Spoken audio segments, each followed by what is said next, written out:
Hello anime nerds, welcome back to the channel. This is a story about what if Naruto was a neglected prodigy? This is the first part of the story and more will come your way.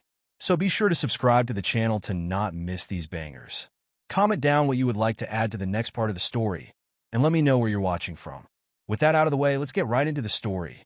Today was October 10th, the day most had recognized as any other ordinary day, just like any other, as the citizens and shinobi of Konoha settled down and began to drift asleep as the midnight slowly began to approach them. However, none of the residents of Konoha were prepared for the surprise attack by none other than the nine-tailed demon fox. Roaring as loudly as it could, it began to tear into the village as its shinobi began to rush towards the fox and protect their homes and families. As that happened, the village civilians as well as the younger generation of Leaf shinobi were taken underground, though the younger shinobis against their will since they wanted to protect their homes. "We can help fight. Don't make just stand here and watch," a 17-year-old raven-haired girl with red eyes declared as a man of similar features stood a little in front of her, just out of reach of the barrier they were being kept behind. "This fight is for the older generation. If we fail, then it will be up to you, the younger generation, to carry on our will of fire and protect the village." "Kurenai," he said, looking at the raven-haired girl. "Become a great kunoichi and makes me a proud father and a proud grandfather one day," he said before he disappeared into a swirl of leaves, intent on joining the fight to protect the leaf from the rampaging Biju. Kurenai shook a little angrily as her father left and let a stray tear go down her face before a hand placed itself on her shoulder. Looking over her shoulder, she saw Asuma Sarutobi, a 17-year-old recently promoted jonin, give her a look that said believe in him and follow his words. Not liking it, she nodded her head in agreement despite still not liking it. Beside her, her fellow graduation class members and current Umbu Kakashi Hitaki and his self-proclaimed eternal rival Might Guy stood there silently as they observed the beast attacking their home with emotionless looks on their face. Despite that, she knew they, along with everyone else, all had the same feeling of wanting to do their duty and not feel so useless against the Kyuubi. As they observed and watched, a small whimper came from behind them, making them turn around and made their eyes soften. Standing behind them was little 5-year-old Naruto Namikaze, still wearing his blue pajamas with little shurikens decorating around them and a little gray robe wrapped around him. He looked just like his father, the fourth Hokage, with his tan skin and blonde hair, and even had a similar personality to him, which made him quite quiet but smart for his age. His eyes, though, were violet just like his mother's Kushina Uzumaki and had bursts of her personality at times. He was born on October 3rd and had just celebrated his 5th birthday a week ago with his father and his heavily pregnant mother, who was expecting twins. His parents adored him and spoiled him to a degree, though they were happy that Naruto never got bratty. He was a very kind, fun-loving though quiet little boy who in return loved his parents very much, especially his mother Kushina. He was very excited when he found out he was going to be a big brother and had did his best to help his mother around the house and try to cause her as little trouble and stress as he could. Sometime he even talked to his little siblings in his mother's tummy, which always made Minato and Kushina smile at him proudly. "Where are Ka-chan and Tusan?" he asked as he watched the fox destroy his home, shifting in his spot a little nervously. Kurenai went down to her knees and picked him up into her arms, trying to soothe him. "Your Ka-chan and Tusan will be okay, Naruto. Remember, your Tusan is the strongest in the village, and your mother is no pushover either," Kakashi said, trying to lift the boy's spirits. "But Ka-chan has my baby brother and sister in her tummy. What if she gets hurt?" "That won't happen, Naruchan. Your Tusan won't let any harm come to them. You have my word on it," she said as Naruto nodded and watched as he nuzzled into the older girl's neck. The rest was silent as they continued to watch as the shinobi of the village tried to push the Kyuubi away but were getting thrown away effortlessly by the fox. Just as it looked like the Nine Tails was going to storm forward, a large, elongated staff hit it square in the stomach and slowly started pushing the fox away and out of the village. When the fox looked to see where it came from, standing on top of one of the buildings was none other than Hiruzen Sarutobi, the 3rd Hokage. "Gigi," Naruto said, just managing to see his grandfather-like figure battle the Kyuubi, while the younger generation smiled at the arrival of the powerful Leaf Shinobi. As he watched the third Hokage battle the Kyuubi with long-range support from some of the other Leaf Shinobi, Naruto felt two strong energy signatures appear nearby and land just beside the third Hokage. Naruto smiled, though, when he recognized the signatures. "Pervy Sage and Bachan are here," he said as the Kurenai, Kakashi, Asuma, and Guy looked at him in confusion, not entirely sure what he was talking about. As soon as they did, two large plumes of smoke appeared in front of the Kyuubi, revealing a large white slug with blue stripes going down its back, and a large purple frog with a shield and Susumu in its hands. On top of their heads, none other than Jiraiya and Tsunade, two of the Leaf Village's Sannin. When they saw Jiraiya and Tsunade begin battling the Kyuubi, the four younger shinobi looked at Naruto in surprise. How did he know they were there? I did not even sense them. They all thought, but left it alone for now, and would get back to it later. Jiraiya-kun, Tsunade-chan. Sarutobi greeted a little out of breath as the two Sannin nodded towards him. "Sensei, if the Kyuubi is here, I can only guess something went wrong with Kushina's while she was in labor," Jiraiya asked. "That seems to be the case. Though I have not seen her or Minato yet. I don't know where they are, but we have to keep the Kyuubi away. No matter what," he said, stealing his voice as they both nodded. However, just as the fox was about to launch an attack towards them, Minato appeared above the Kyuubi's head looking a little beaten up, and then disappeared with the Kyuubi in a yellow flash away from the village, making everything suddenly go quiet. "Where did they go?" Tsunade asked as they began to scanning the areas before they saw a large explosion a few miles out from the village. "There," Jiraiya said before the three Kage-level shinobi began running as fast as they could towards the site, with the summons following after. The other shinobi watched as the fourth Hokage and Naruto's father vanished with the Kyuubi, making many cheer, though only four, and a little boy knew it was not over yet. Naruto closed his eyes and searched for his dad. Having never told anyone this, he had always been able to sense where people were. He recognized his parents' signatures like the back of his hand. After a minute of searching, he found them outside the village, but he sensed his mother was hurt. It made him want to go to her and stop the Kyuubi from hurting her. He hopped out Kurenai's arms and started running forward, but Kurenai and Kakashi caught him. "Naruto, you mustn't. Just because the Kyuubi is not there does not mean it is still not dangerous," Kakashi urged, but the little blonde struggled as Kurenai placed him gently against her chest despite his wriggling. "But I have to. Kachan is hurt, I know it. She is with Tusan and the Kyuubi." Now that made the others have their eyes widen. He can sense that far away. They thought since they knew the Hokage must have teleported the Kyuubi a fair distance away from the village. The range that Naruto seemed to have of sensing people was vast. "Definitely need to look into that on a later date," Asuma said to Kurenai, who nodded, since a sensing ability of that magnitude sounded like a real blessing. "Have faith, Naruchan. They will be okay," Kurenai said as Naruto's violet eyes look out across the village. Battle site. Kushina breathed in heavily as multiple chakra chains were shot out of her back, and keeping the Kyuubi in its place while Gamabunna, the chief toad, was on its back trying his best to keep it pinned down. Moments later, Minato suddenly flashed in front of her. In his hands was their newborn daughter, one of the beautiful twins his wife had given birth to not long ago. Her body was in pain all over after the Kyuubi was ripped out of her, but she willed herself to stay awake. She could not let her family and the village down. "I'm sorry, Kushina, but this is the only way," he said solemnly. "If we seal the beast back into you, then you will die, and I can't let that happen. I can't let the twins and Naruto live a life without their mother." Kushina did not like it, but she knew it had to be done. A newborn baby was the best option to seal the beast away in, but to make her children carry such a burden made a dent in her heart.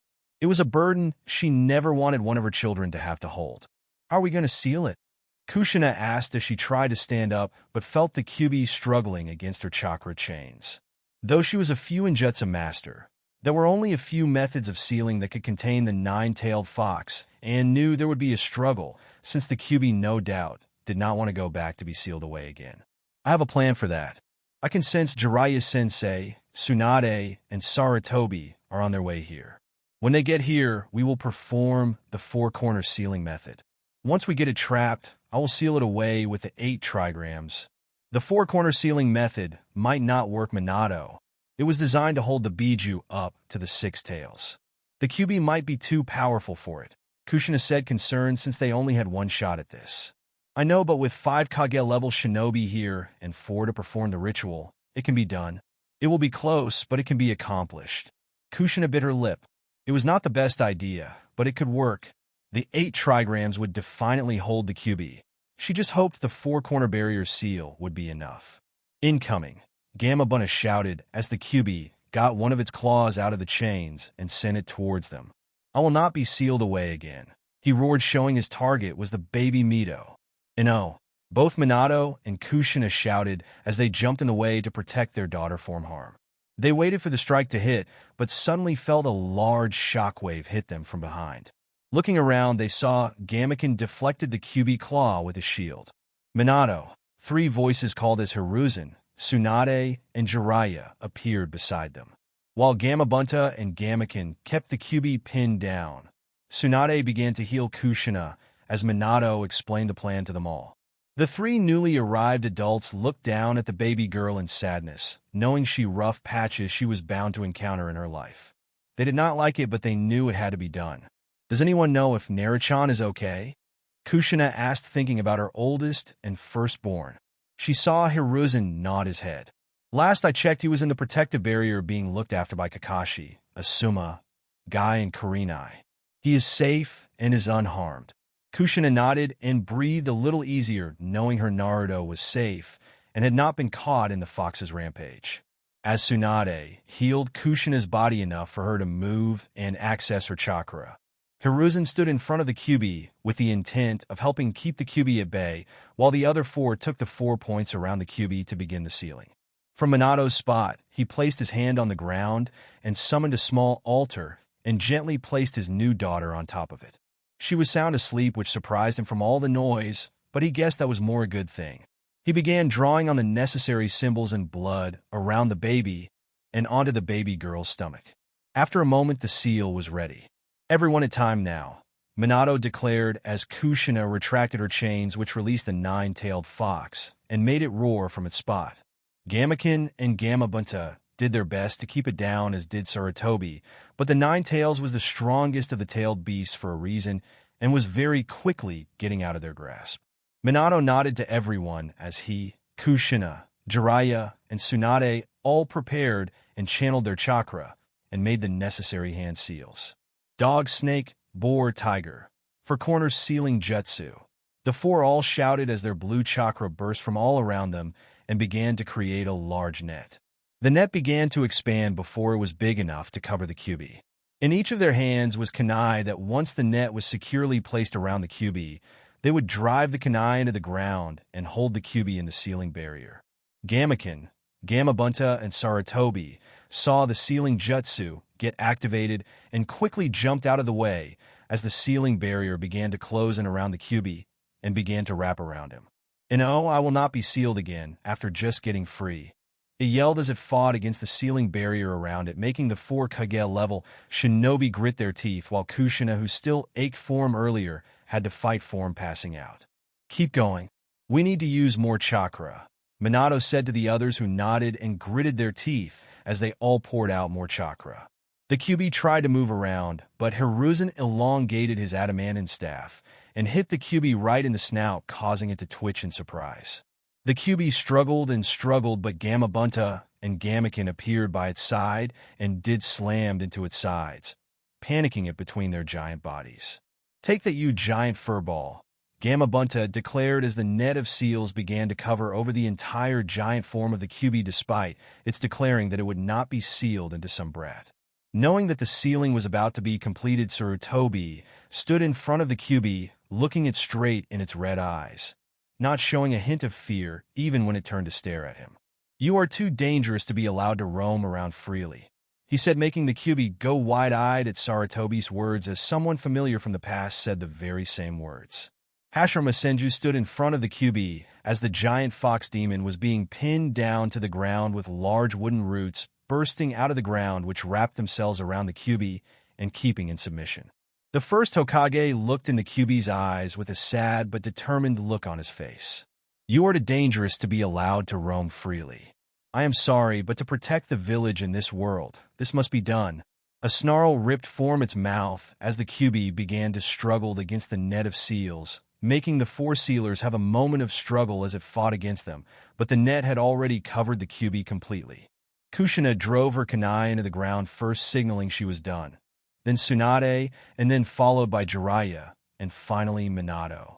And oh, the Kyuubi roared Minato through one of his three-pronged kunai at its head, which when hit dispersed an 8-trigram seal on top of its head.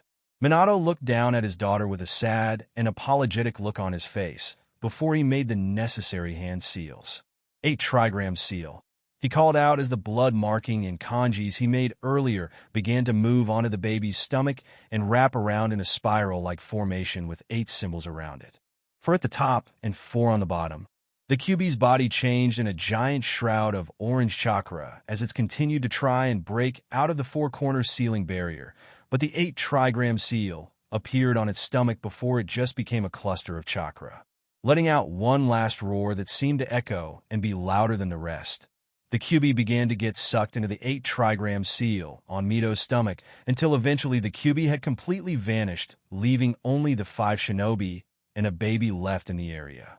When it was over, the area was just silent, as they all looked at the baby, solemnly thinking how unfair it was that after being born not even an hour ago, she already had to carry such a heavy burden. "Mito," Kushina muttered as she went to walk over to her daughter. Though the toll of the sealing and getting the Kyuubi finally began to hit her as she tripped over her feet and collapsed onto the ground, sheer exhaustion taking over. "Kushina," Minato called out as Tsunade put the little girl in her arms and watched as Minato ran to his wife. The 4 all appeared around her as Minato rested her gently in his lap with a worried look on his face. Tsunade checked her pulse and her breathing, but smiled and breathed out easily. "She will be okay. She is just exhausted, which I am not surprised about after what she had been through today. Let's get them both to the hospital. I have the nurses looking after Eiji along with a few Chunin bodyguards to be on the safe side. And we have a private room set up for her, which we were going to transfer her to once the twins were birthed," Minato said as Tsunade nodded. "Flash her there and make sure to put her straight to bed. She will be weak for a few days, but her uzumaki blood will do the rest.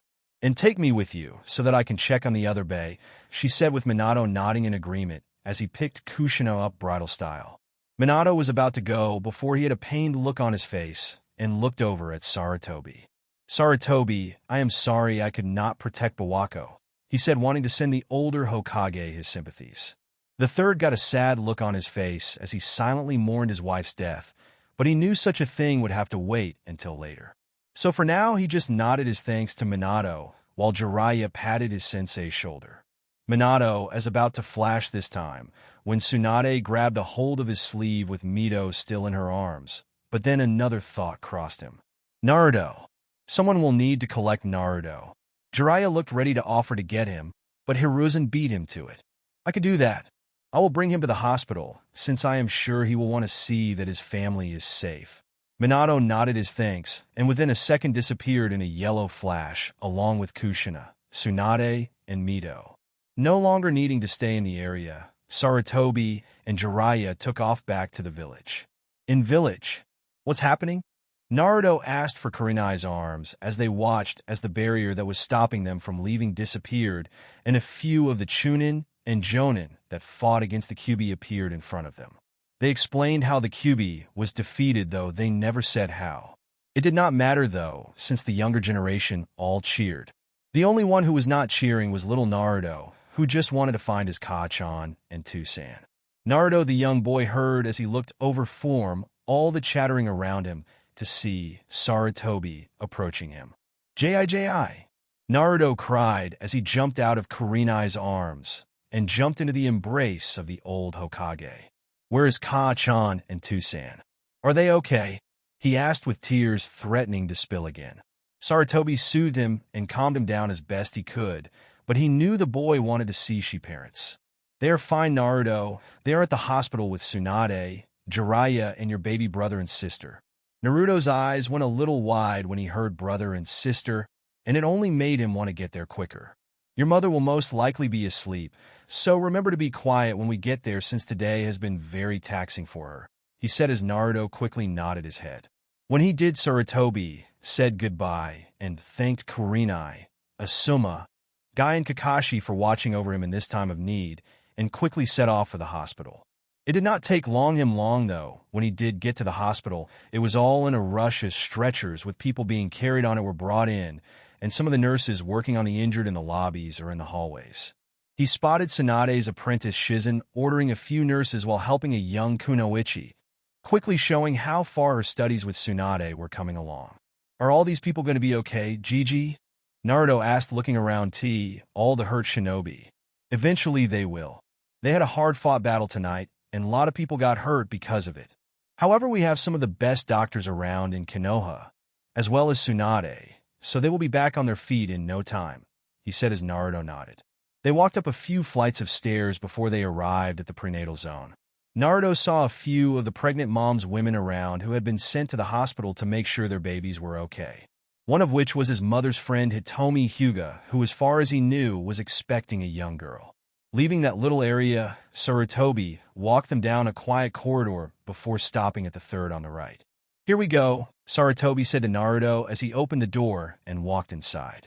As soon as they walked in, he spotted his father with Jiraiya and Tsunade in the corner of the room, talking with serious expression on their faces. He saw they were all looking tired, especially Minato, and his clothes were ripped in a few places, and he rubbed his eyes a little. Tusan, Naruto quietly called, remembering what Sarutobi about him needing to be quiet. He saw Minato look in his direction and a smile appear on his face. Naruchan, he said, leaving the corner and taking his son from Sarutobi. I missed you too, San.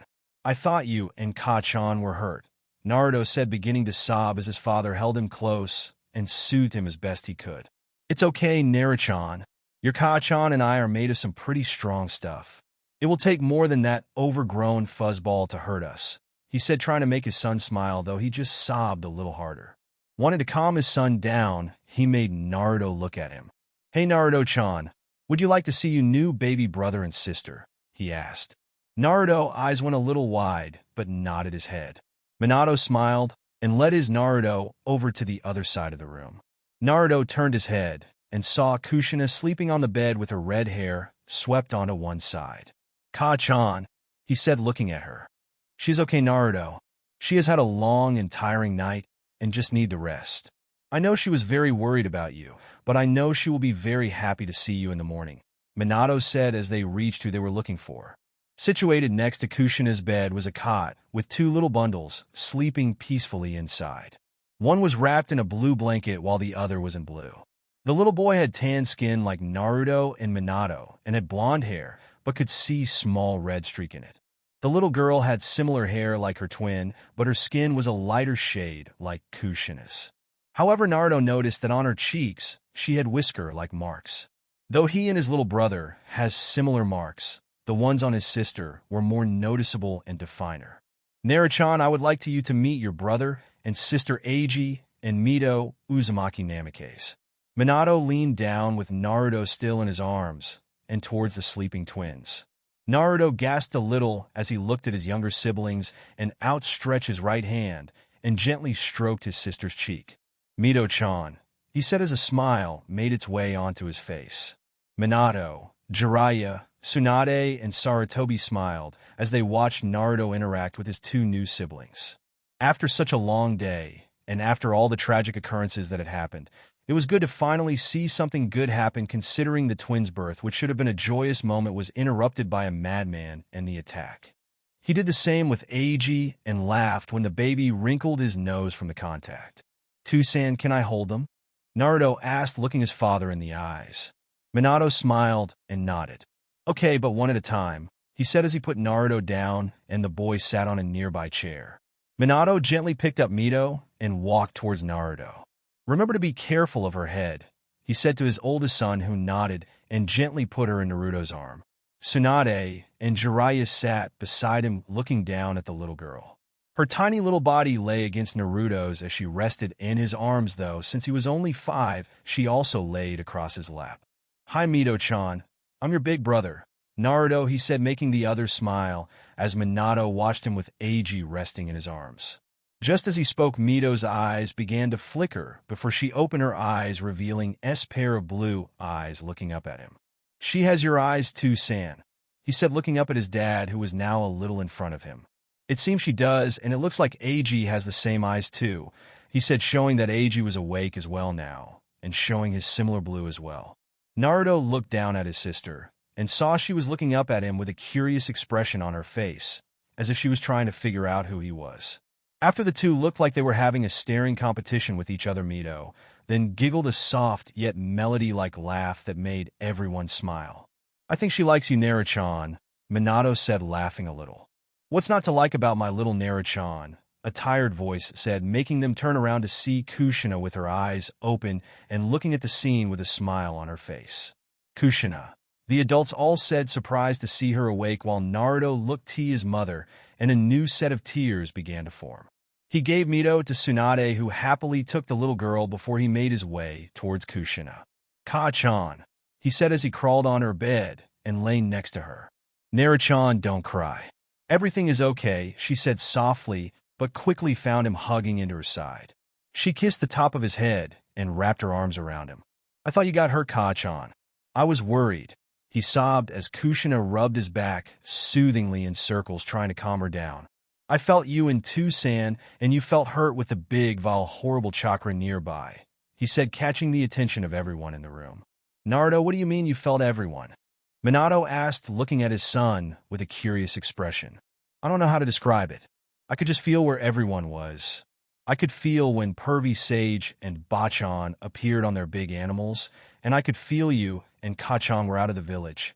Naruchan can describe what you felt when you sensed your parents, Sarutobi asked, getting a little intrigued about this information.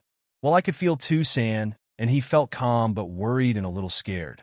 Kachan felt warm but tired and frustrated. Then there was that big chakra that just felt so big, like there was no end to it, and felt so dark. Everyone was surprised at what Naruto described. A sensor, Jiraiya said, surprised. Naruto has some kind of sensor-like ability. And to feel the two of you almost 2 miles away from the village means it is powerful and has a long range. Both Minato and Kushina looked at Naruto a little proudly, though they did feel a little worried. They were not going to begin training him until he was 6, but now that these sensor-like abilities had revealed themselves, they knew it was time to start a year early. Plus, by the large chakra he said he could feel, they knew it was the QB he felt. However, they were not sure how to train him since they knew they were going to be extremely busy with the twins, Mito being a Jinchuriki and making sure the seal is function correct. Plus, there was healing the village from the damage of the attack. The adults began to talk to each other about Naruto's surprising new ability and the events of the night, not seeing Naruto slowly falling asleep in his mother's embrace. Life in the Leaf Village slowly began to return to normal a month after the attack, as the civilians and shinobi of the Leaf worked together to fix the damage the QB had caused. Most of the building that had been destroyed was at the front half of the village, leaving the back half mostly unscathed, which thankfully included the hospital, the academy, the graveyard, and most of the shinobi clan compounds. The only clan compounds that had any damage was the Inuzuka and the Aburame, though thankfully they were only minor and had been rebuilt and put back to normal within a few weeks.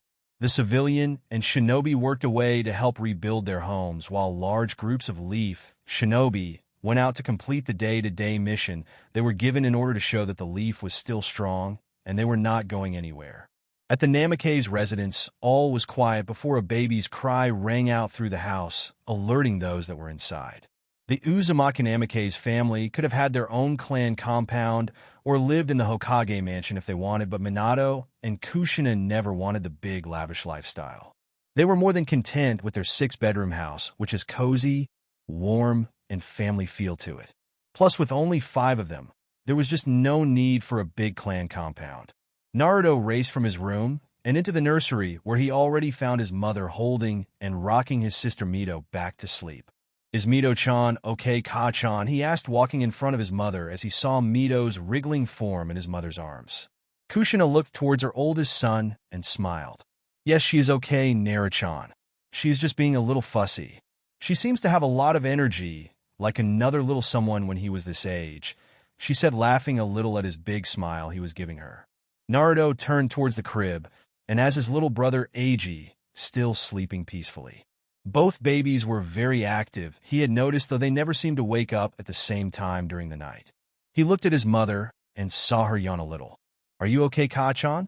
You look sleepy," he asked with a worried look on his face, touching his mother's sleeve. She nodded her head a little and noticed Mito was calming down and her eyes were beginning to drift off again. She delicately placed her back in the crib and saw she stayed quiet. "Don't worry about me, Naruchan. I'm just feeling a little tired. Having 2 new babies will do that to someone. I will be fine, I promise," she said as Naruto nodded, though the little frown on his face showed he was not all that convinced. Kushina was about to move, but saw Naruto holding a book in his hands. "Naruchan, what do you have there?" she asked, taking the book gently from his hands and crouching down in front of him. Looking at the book, she saw it read Chakra for Beginners. She looked at Naruto and saw him shuffling a little. "Is my little Naruchan wanting to become a ninja like his Tusan and Ka-chan?" she asked teasingly and saw him nod his head, though he was looking down at floor in embarrassment. "What brought this on?" I want to get strong so I can protect you," he said quietly to himself, though Kushina had heard him and was a little surprised by his answer. "To protect me," she said in a sweet voice. "To protect you and Tusan, Mito-chan and Eiji-chan too. I don't want you to get hurt again," he said, sniffling a little, but felt his mother's arms wrapping around him. Kushina had a smile on her face as she kissed the top of his head. "My brave little Naruchan, how lucky am I to have you as my baby. My big, strong boy," she said, leaning back and cupping his face in her hands and kissing the end of his nose, making him wrinkle it. "Do you think you could help me?" he asked with a hopeful look on his face, since he knew his mother was a powerful shinobi who was on par with his Bachan Tsunade. Kushina bit her lip a little and shook her head a little, making Naruto feel a little disappointed. "I am sorry, Naruchan, but I am too busy to help you at the moment. Plus, I have some of the other moms coming over in a little while. I would love to help you, but it will have to be another time." "But hey," she said, giving him a smile. "Why don't you ask Tusan? I'm sure he would like to help you," she said. Naruto thought about it and nodded. "I guess I could," he said with a smile. "I'm sorry again, Naruchan." "It's okay, Ka-chan. You're busy, so another time," he said, making his mother smile as she watched him leave the room. She felt a little disappointed that she could not train him, but she really was busy and just did not have the time. She had some of the other new shinobi moms coming over, so they could catch up, and so she could have them all meet Eiji and Mito. There was her oldest friend and childhood rival Makoto Uchiha, who was brining over her youngest son Sasuke. Then there was Tsum Inuzuka, who was bringing her son Kiba. Then there was Yoshino Nara and Inori Yamanaka, who were bringing over their babies Shikamaru and Ino. Shaking her head, knowing she could help him another time, she continued with her work and preparing the living room for when the other mothers stopped by. Naruto, meanwhile, went into his father's office at the back of the house and knocked on the door. "Come in," he heard from behind the door, and opened the door and walked in. Minato was hunched over his desk, filling out some paperwork when Naruto walked in. Since the twins' birth, he spent some of his time in his office at home instead of the Hokage office, just so that if Kushina needed any help with the twins, he could be there to lend a hand. "Hey, Naruchan," he said, seeing Naruto walk through the door. He scooped Naruto up and put him on his lap, getting a small laugh from his son. "Is your Ka-chan okay?" he asked, wanting to know how his wife was managing. "She is okay. She is getting ready for some of the others' mommies when they come over." "Ah, well then we best stay out of the way. You know what your Ka-chan is like when her girly friends come over," he said as they both laughed. Whenever Kushina and the other moms got together, Kushina and Makoto always ended up arguing, whether it was over something as trivial as who has the best cooking to who won the most matches from their past spars. Even where they were pregnant, there was a sense of competition from the two that drove both husbands into the crazy house. "So, is there something you need, Naruchan?" Minato asked, looking at his son. Naruto nodded and showed him the book. Minato took and looked at the cover and smiled at the title. "So, you want to start training to become a shinobi? You have already impressed me and the others with those sensor abilities you seem to have." Minato and the others were still a little astonished that Naruto had it, since there was no indication of it before, which made them think that Naruto was either not aware of it or it only manifested during the attack. Naruto nodded again. I was wondering if you could teach me how to use chakra, since I want to get strong. And why do you want to get strong, Naruchan? He asked. So I can protect my family and the village, the little boy in his lap said. Hearing his words, Minato smiled a big smile and ruffled Naruto's hair. That's a great reason for wanting to get strong, Naruchan. If you have a goal like that, then you will definitely become a strong shinobi one day. You think so? Naruto asked so innocently that if Kushina was there, then she would have put him in a tight hug. I know so. Minato responded, making Naruto smile. So, do you think you could help me train? Tusan, he asked, hoping that his father would say yes.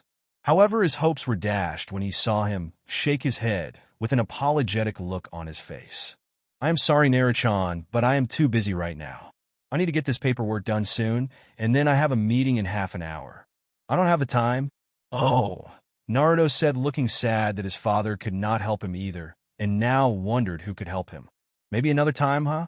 I can show you a few cool moves, and I am sure your mother would like to show you a thing or two, he said encouragingly, hoping it did not get him down. Okay, Tuchan, Naruto said, taking the book back from Minato. He got off his father's lap and went towards the door. Tuchan, is it okay to go down to the park? He asked just as his father was about to get back to work. Minato bit his lip. He did not mind Naruto going to the park, but seeing as Naruto was only 5, he did not want him going out on his own. He had made that mistake a few months ago, and it ended with him getting a beating from his livid wife, who was worried where her baby was all on his own. Of course, he was then almost smothered to death by the hug his mothers gave him when he returned with Sarutobi bringing him back.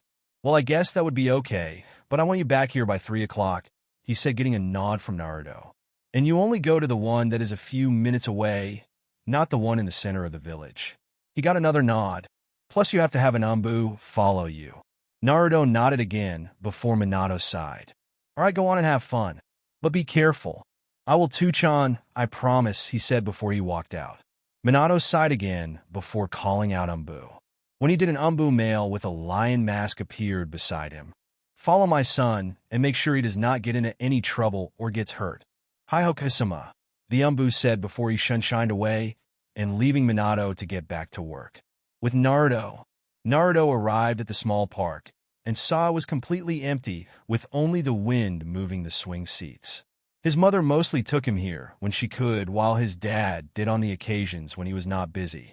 The park was only small, but it was nearby and was a peaceful little spot that he always enjoyed.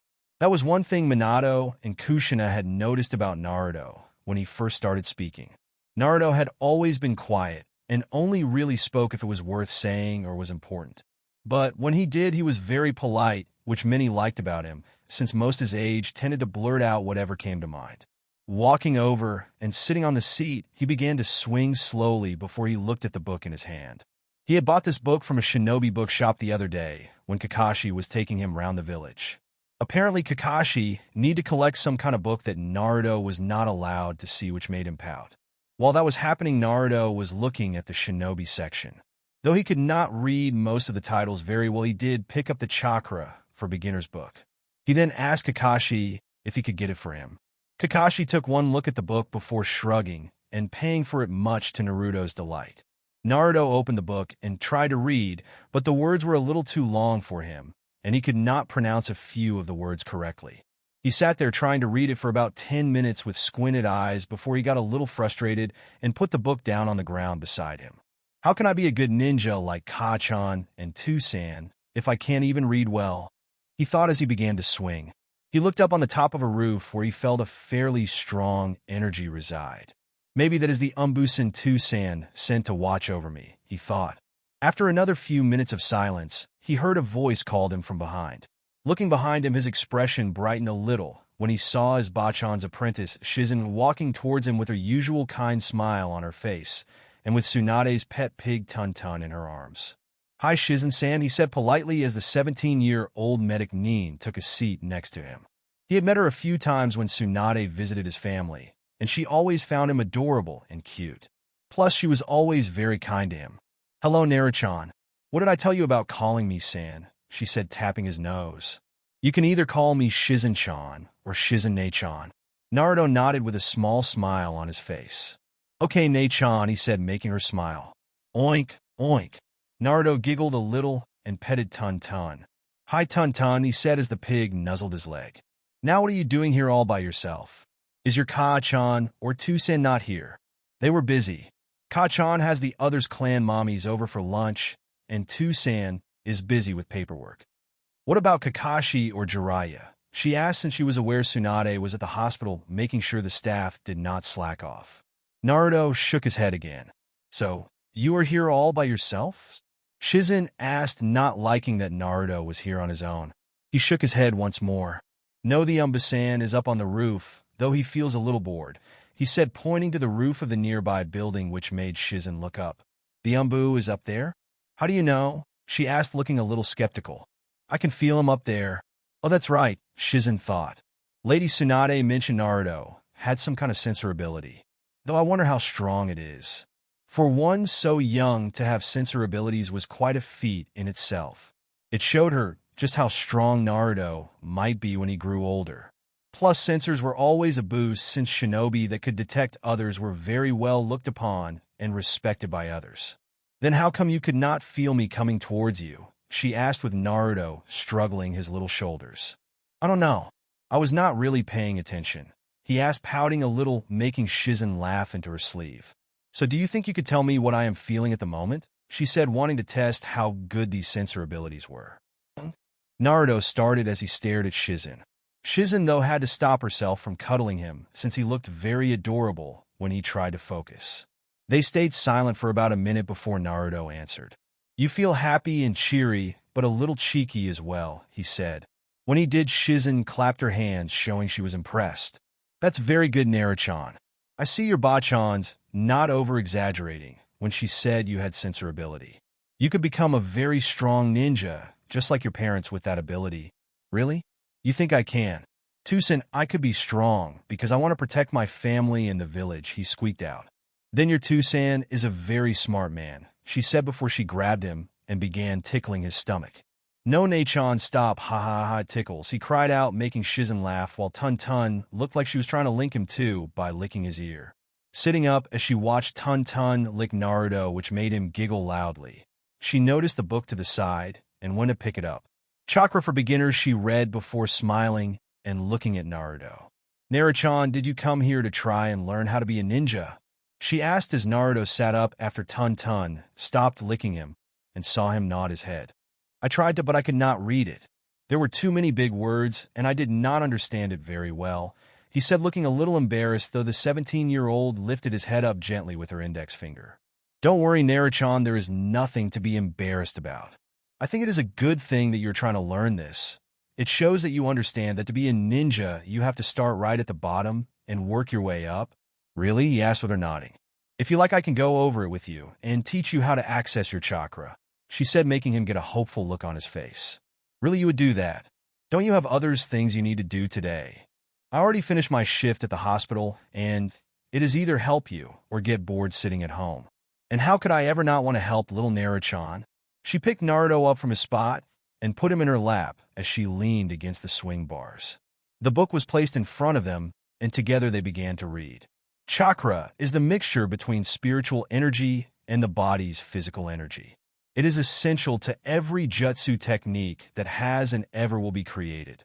Once molded, it can be channeled through the chakra circulatory system, which is to chakra as the regular circulatory system is to blood, to any of the 361 chakra points in the body, through various methods, the most common of which is hand seals. Hand seals perform many ninjutsu, genjutsu, and other secret arts other than taijutsu. The exact amount of chakra necessary to perform a simple technique is manipulated through hand seals. This will vary between the simplest of jutsus to the most dynamic and most powerful. The hand seals are bird, boar, dog, dragon, ox, tiger, serpent, rat, horse, monkey, hare, and ram.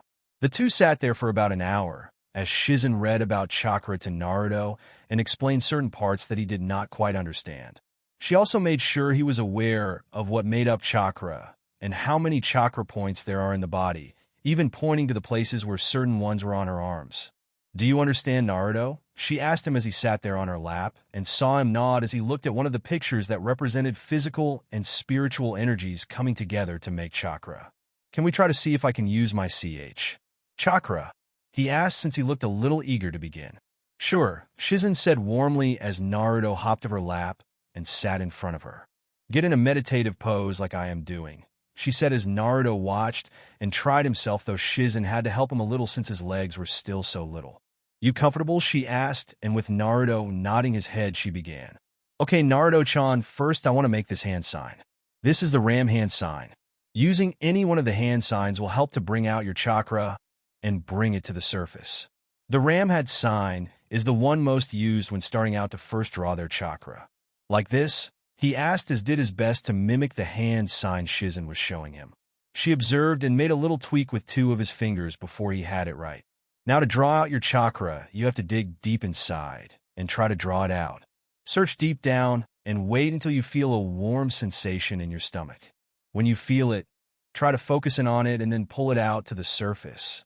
I will demonstrate. Naruto watched as Shizen closed her eyes, taking a few deep breaths before exhaling. After about 10 seconds, Naruto felt a strong burst of energy come from Shizen, which caught him a little off guard. He could feel how warm it was, and though it was anywhere near as big as his 2 sands or his Kachan, but he felt it flowing smoothly from her. If he squinted a little, he could just about make out a blue-like aura appearing around her. Was that chakra? He asked her when she stopped and opened her eyes. The blue thing around you? It was. If you manage surge out enough chakra, then it can become visible around you and will be a light blue color. Now it is your turn, she asked as he nodded. Though don't be sad if you don't manage to do it, Naruto-chan. It takes time to activate your chakra for the first time. Okay, but I will try my best, he said eagerly as Shizen smiled at him and petted Tun-Tun, who was beside her. She watched as Naruto closed his eyes and took deep breaths similar to what she did moments ago. The ram hand sign he made was shaking a little, but she knew it was because Naruto was a little nervous since he obviously did want to let her down. Up on the building, the Umbu assigned to watch over Naruto also looked in interest, wanting to see if his Hokage's son would be able to activate his chakra for the first time.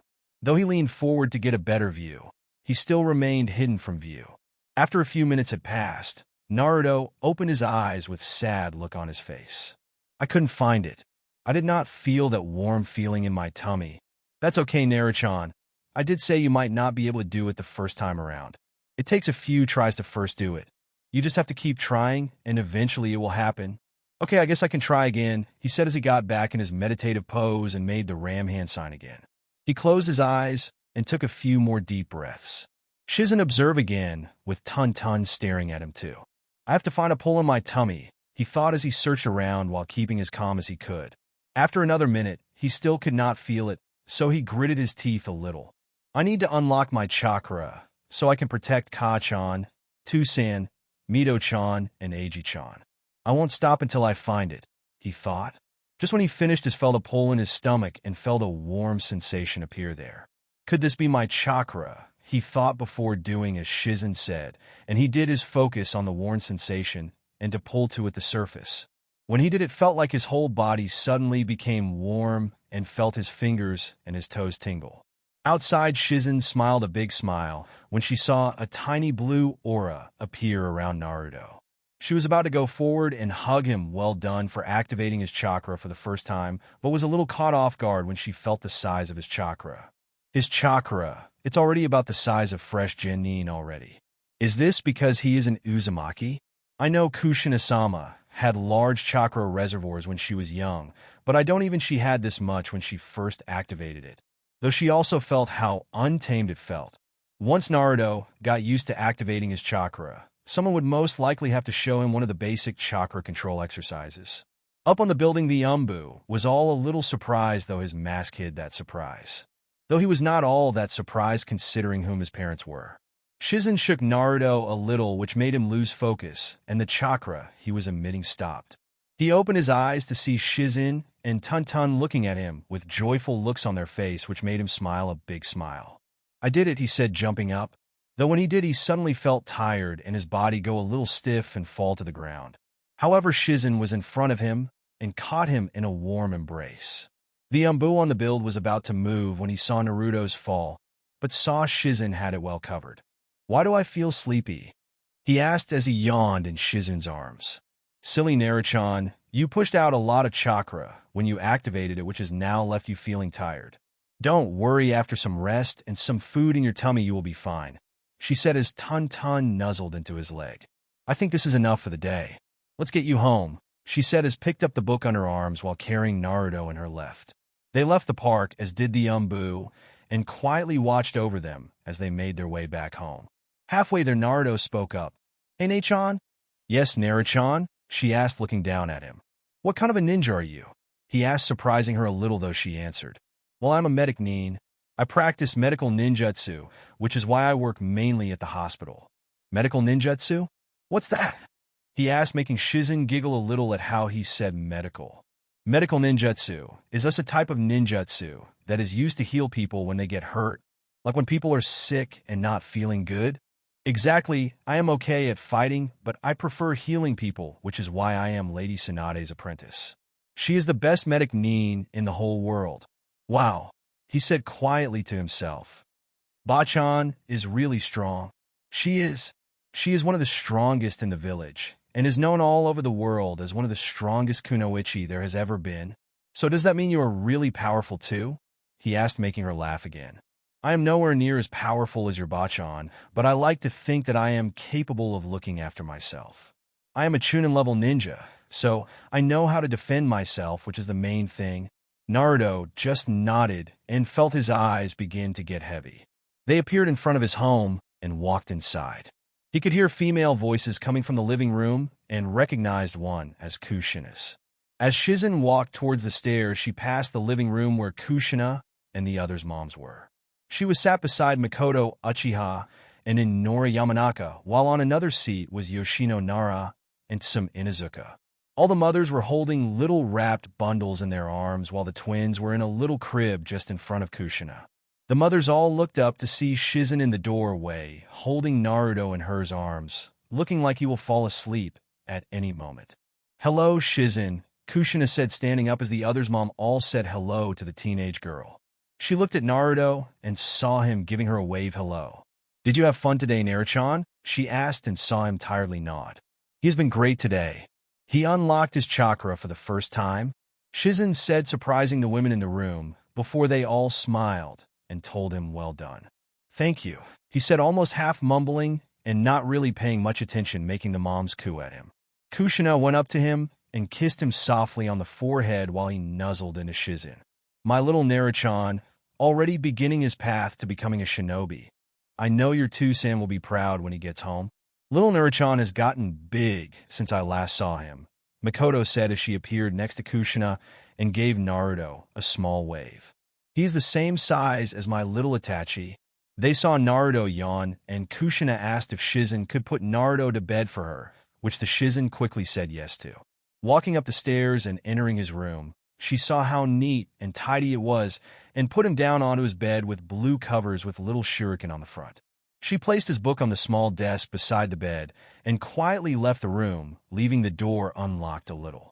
Thank you for helping him today, Shizen, Kushina said while Shizen just waved it off. I was happy to help him. I love spending time with little Naruchan. In that case, might I ask you a favor? Kushina asked as Shizen nodded. With the twins, I might not have much time for Naruto, and the same can be said with Minato with him, helping rebuild the village. I was wondering, would it be possible for you to help Naruchan with his chakra? Shizen was a little taken by surprise by the request, but she could see where Kushina was coming from in a way. With two newborn babies, her focus would without a doubt have to be on them, which would have left little time for Naruto. Plus Minato, with his responsibilities as Hokage, and the state the village was currently in, meant the same thing towards Naruto. Of course, Kushina-sama, I would love to help Naruchan. Thank you, Shizen, Kushina said before the two said their goodbyes, and she walked back into the living room to continue her conversation with the others' mothers while Shizen left the house. How is the exercise coming along, Naruchan?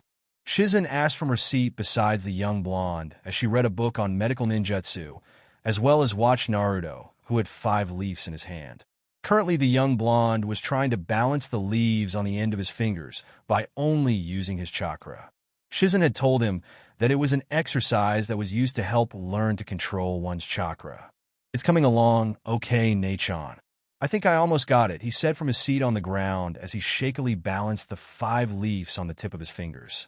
Shizen leaned in to take a good look, and a small look on her face that showed she was impressed. She couldn't help but feel a little amazed that despite how young he was and how big his chakra was at his age, Naruto had surprisingly good chakra control and learned at a very quick pace. He was eager to learn and loved anything that was ninja-related.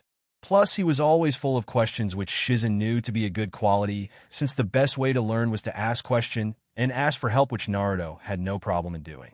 She had been teaching Naruto for almost a year and had mainly taught him bits of history on the leaf along with its clans, taught him more about chakra, and over the last month, beginning on his control since Naruto now had a decent understanding of it for a 6-year-old. That's very good, Naruchan. Your control is very good. Your parents would be very proud, she said. I guess, he said with a half-smile that was not full of the usual cheeriness that he usually carried. One that Shizen had recognized. She had an idea of what had him so down. She had noticed that over the last few months, Kushina and Minato had made very little time for Naruto and had spent almost all their time with the twins. The twins both looked almost identical, though. They could tell them apart by the deep-looking whiskers marks on Mito's cheeks. The twins had celebrated their 1-year birthday a few weeks ago, and the mother and father had made a big deal of it, wanting their first birthday to be something to remember. Only a week before, that had been Naruto's birthday, which was a quiet affair. He got presents and cake, of course, as he saw Hiruzen, Tsunade, and even Jiraiya and Kakashi, who were always away on missions. Though Shizen had noticed that despite it being Naruto's birthday, Kushina and Minato had spent most of it focusing on Mito and Eiji, which Shizen had to admit. She was not all that impressed. She understood the twins needed more looking after than Naruto did to their age, but she did not like that Naruto was getting a little left out. Let's take a break, Naruchan. You have done very well today. I think you have earned yourself a little treat for today. Naruto's face seemed to brighten at the word treat, and let the leaves drops from his fingers tip and float to the ground. We will take this stuff home first, and then how about we get some ice cream, since it is quite warm today? Does that sound good? She asked as Naruto quickly nodded his head in agreement. She took his hand in hers, and together walked towards Naruto's house. They talked a little as they made their way to Naruto's home, with Naruto once again asking questions about Shizen being a medic nin. Ever since she told him about her being a medic nin, he had asked many questions over the year about why she wanted to be a medic nin and what kind of abilities they have. She thought maybe Naruto was interested in taking up medical ninjutsu, which she would be a little surprised about, but would also love if he would. He had shown Ben T6 that his control was pretty good and if focused, could one of the best at controlling chakra. Though a medic nin was not what she pictured Naruto as, despite liking the thought of him being one. But it did not hurt to maybe show him some medical ninjutsu in the future. I want to make sure little Naruchan is prepared for the life of a shinobi as best as I can. Some of the civilians and shinobi they passed gave a small wave to the two and greeted them warmly, since the village had all but loved Naruto the moment he was brought into the world. As they approached the Uzumaki Namikaze's home, they saw Kushina just exiting the door with the twins strapped into a stroller. Eiji was fast asleep, while Mito had a dummy in her mouth. "Hi, Kaa-chan," Naruto called with a bright look on his face, and walked up to his mother, making Kushina look in his direction and giving him a smile. "Hello, Naruchan. How was our study session, Shizen?" She asked as she checked the stroller had everything she needed and that the twins were safely strapped in. "It's going great. I can balance 5 leaves on my fingers now." "That's great, Naruchan," she asked, not looking up from the stroller. "So where are you going?" he asked with a little frown on his face. "I'm taking the twins for a walk around the market, and then we are visiting your father at the office," she said as she patted his head and giving him a small smile. "Maybe I can," he started, but saw Kushina had already begun to walk away, said goodbye to them both, and left the house. "Go with you," he finished, looking at the ground, sighing a little. Shizen meanwhile had a frown on her face. It was like she had thought before. Kushina, although giving Naruto her attention at first, it quickly shifted back to the twins. "You okay, Naruchan?" she asked in slight worry. I'm fine, Nachan. Ka-chan is just busy again, and I understand," he said with a half-smile again, and quickly went inside to put away his equipment before quickly returning. Shaking her head and getting rid of the frown on her face, She took Naruto's hand into hers again, and the two walked into the center of the village to get some ice cream. 20 minutes later, the two walked out of the ice cream shop with Shizen licking a mint chocolate chip ice cone, while Naruto had orange flavor. He was devouring it rather quickly. "Slow down, Naruchan, or you will give yourself brain freeze." She chided a little thought, tried not to laugh when she saw Naruto had got ice cream on the tip of his nose. With the end of her sleeve, she wiped it off his nose, but then found that he had now got orange ice cream around his cheeks, as well as was smiling a big goofy smile at her. "You are so messy at eating ice cream, Naruchan," she said, now wiping the rest of his face while tickling him a little. "No, Nae-chan, or I will drop my ice cream," he said, which thankfully made her stop. The two walked for a few minutes before they sat on a small bench and just enjoyed the sun and watched as the people went past on by. After a few minutes, though, Shizen tapped Naruto's shoulder, which got his attention. "Naruchan, tell me what Genma is feeling at the moment," she said, pointing to a Chunin shinobi who had a senbon in his mouth and a bandana around his head that was the other way around. He hummed as he focused on the Chunin as he walked past before he spoke. "He feels a little bored but a little lazy at the same time. Like he does not know what to do. Sounds like Gunma," she thought before she pointed over towards an Inuzuka clan member with their ninja hounds walking beside them. "He feels happy and excited and maybe a little bit too cocky as well," Naruto added while Shizen nodded, believing that completely considering Inuzuka males tended to be a little too overconfident most times. Though what they were doing might be seen as a little rude to some people, Shizen had found it to be a great way for Naruto to get used to his sensor abilities. Plus, by feeling the energies of people around them, it helped him get familiar with those that lived in the village. That way, when he was older, it would help him know who was a resident of Konoha and who was not, and whether they had good or ill intention towards their home. "That's very good, Naruchan. You are getting better with those sensor abilities of yours," she said, making him smile. Though when he did, he felt a familiar signature walking up to them from behind them, and it felt quite strong. He looked behind them, which also prompted Shizen to do the same, but grinned when he saw who it was. "Hey, Asuma-san," he said, giving the young Jonin a wave while licking his ice cream. "Hey, Naruto." "Hey, Shizen," he said, giving her a nod, as well as he took a drag on his cigarette. "Hello, Asuma-san. Just getting back from a mission?" she asked, since he looked a little tired. He nodded his head. "Yeah, just a few minutes ago, actually. Guy is giving the mission report to the Hokage." Shizen nodded, though felt a little bad for Asuma.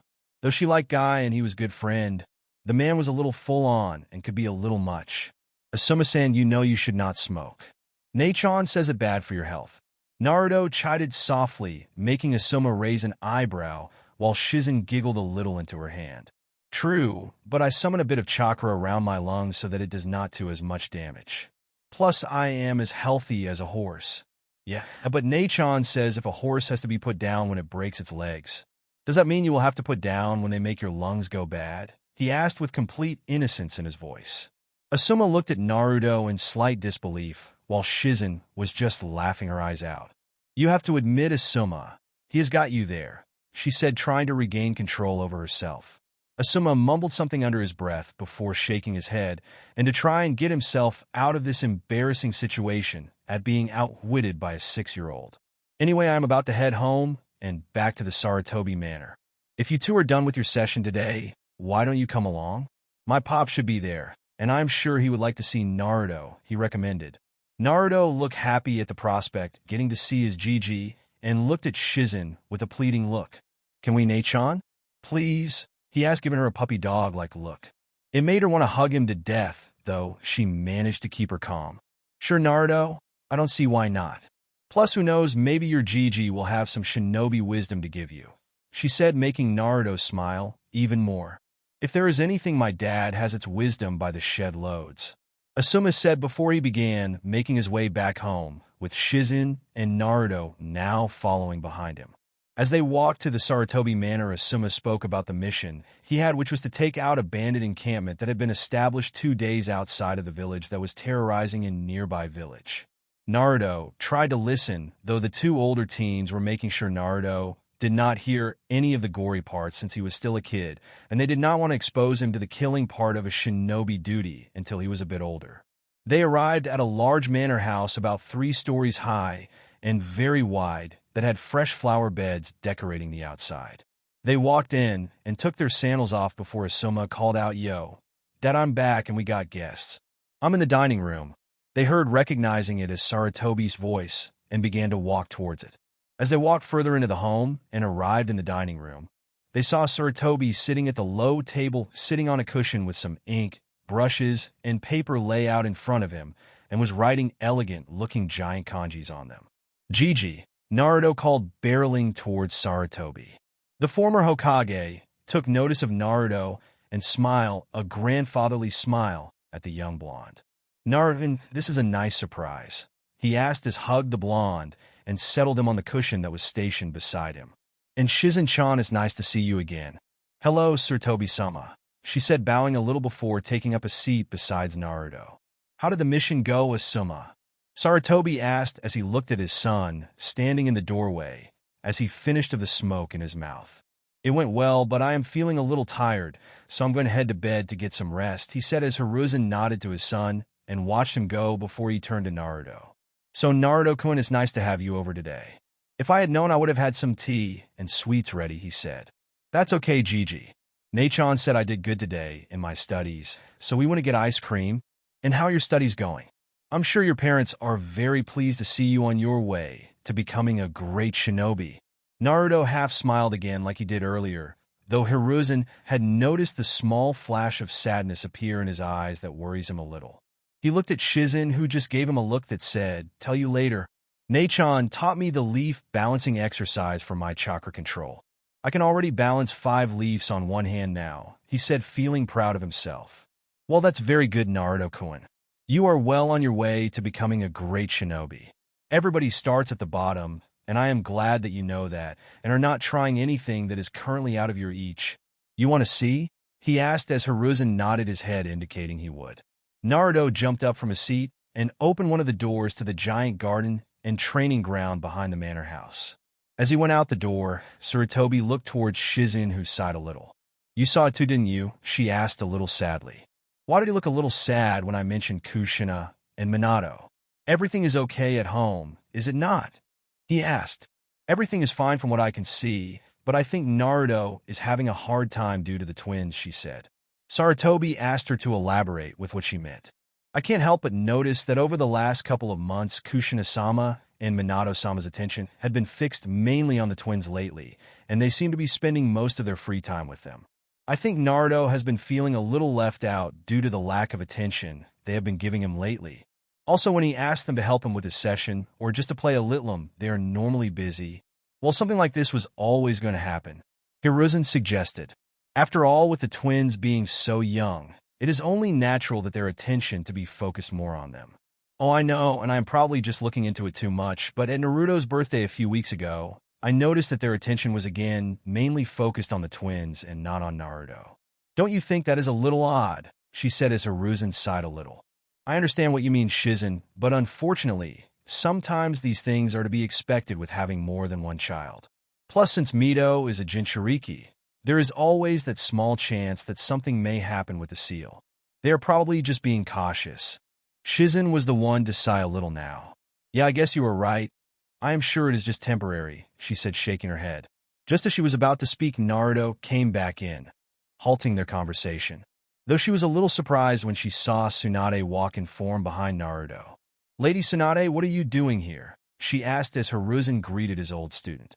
"I thought I would visit Sensei while I had some time away from the hospital. It's an added bonus that I get to see little Naruchan. I have not seen him since his birthday," she said, hugging Naruto from behind and making Naruto smile up at her. They all sat around the table as they watched Naruto show them he could do the leaf exercise. When he succeeded, Sarutobi and Tsunade clapped while Shizen patted him on the back. As Shizen moved over to speak with Tsunade, Naruto focused on at the stuff on the table. "Gigi, what are all the scribbles and kanjis for?" Naruto asked as he looked at the equipment on the table and the paper with the kanji written on them. He looked a little interested in them.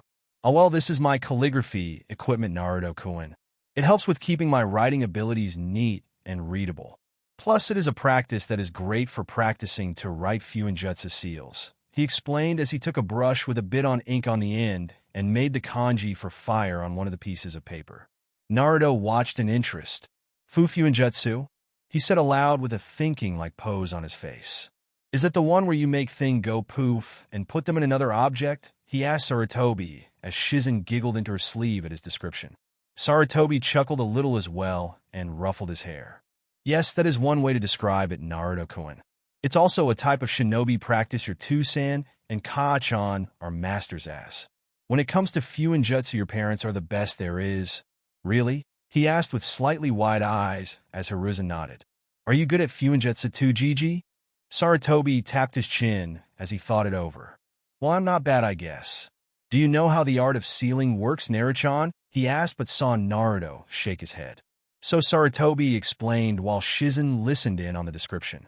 Well, Fuinjutsu is a type of jutsu that seal objects, living beings, chakra, along with a wide variety of other things within another object.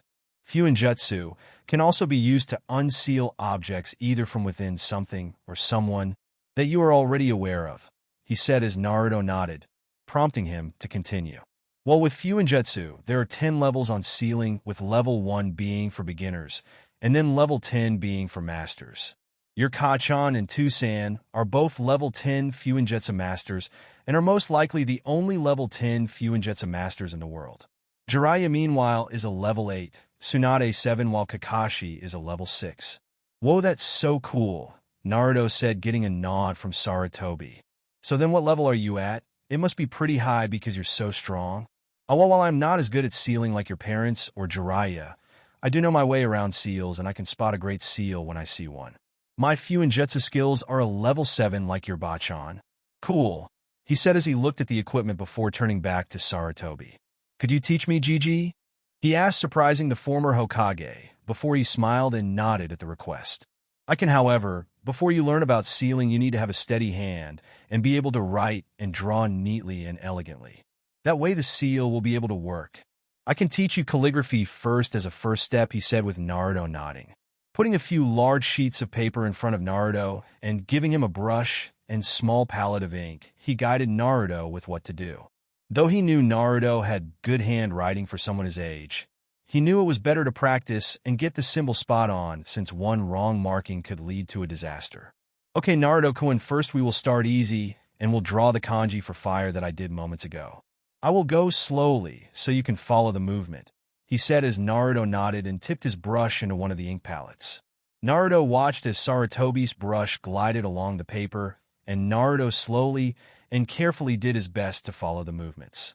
From the side, Shizen and Tsunade were watching with interest since they were wondering when Naruto would gain an interest in seals.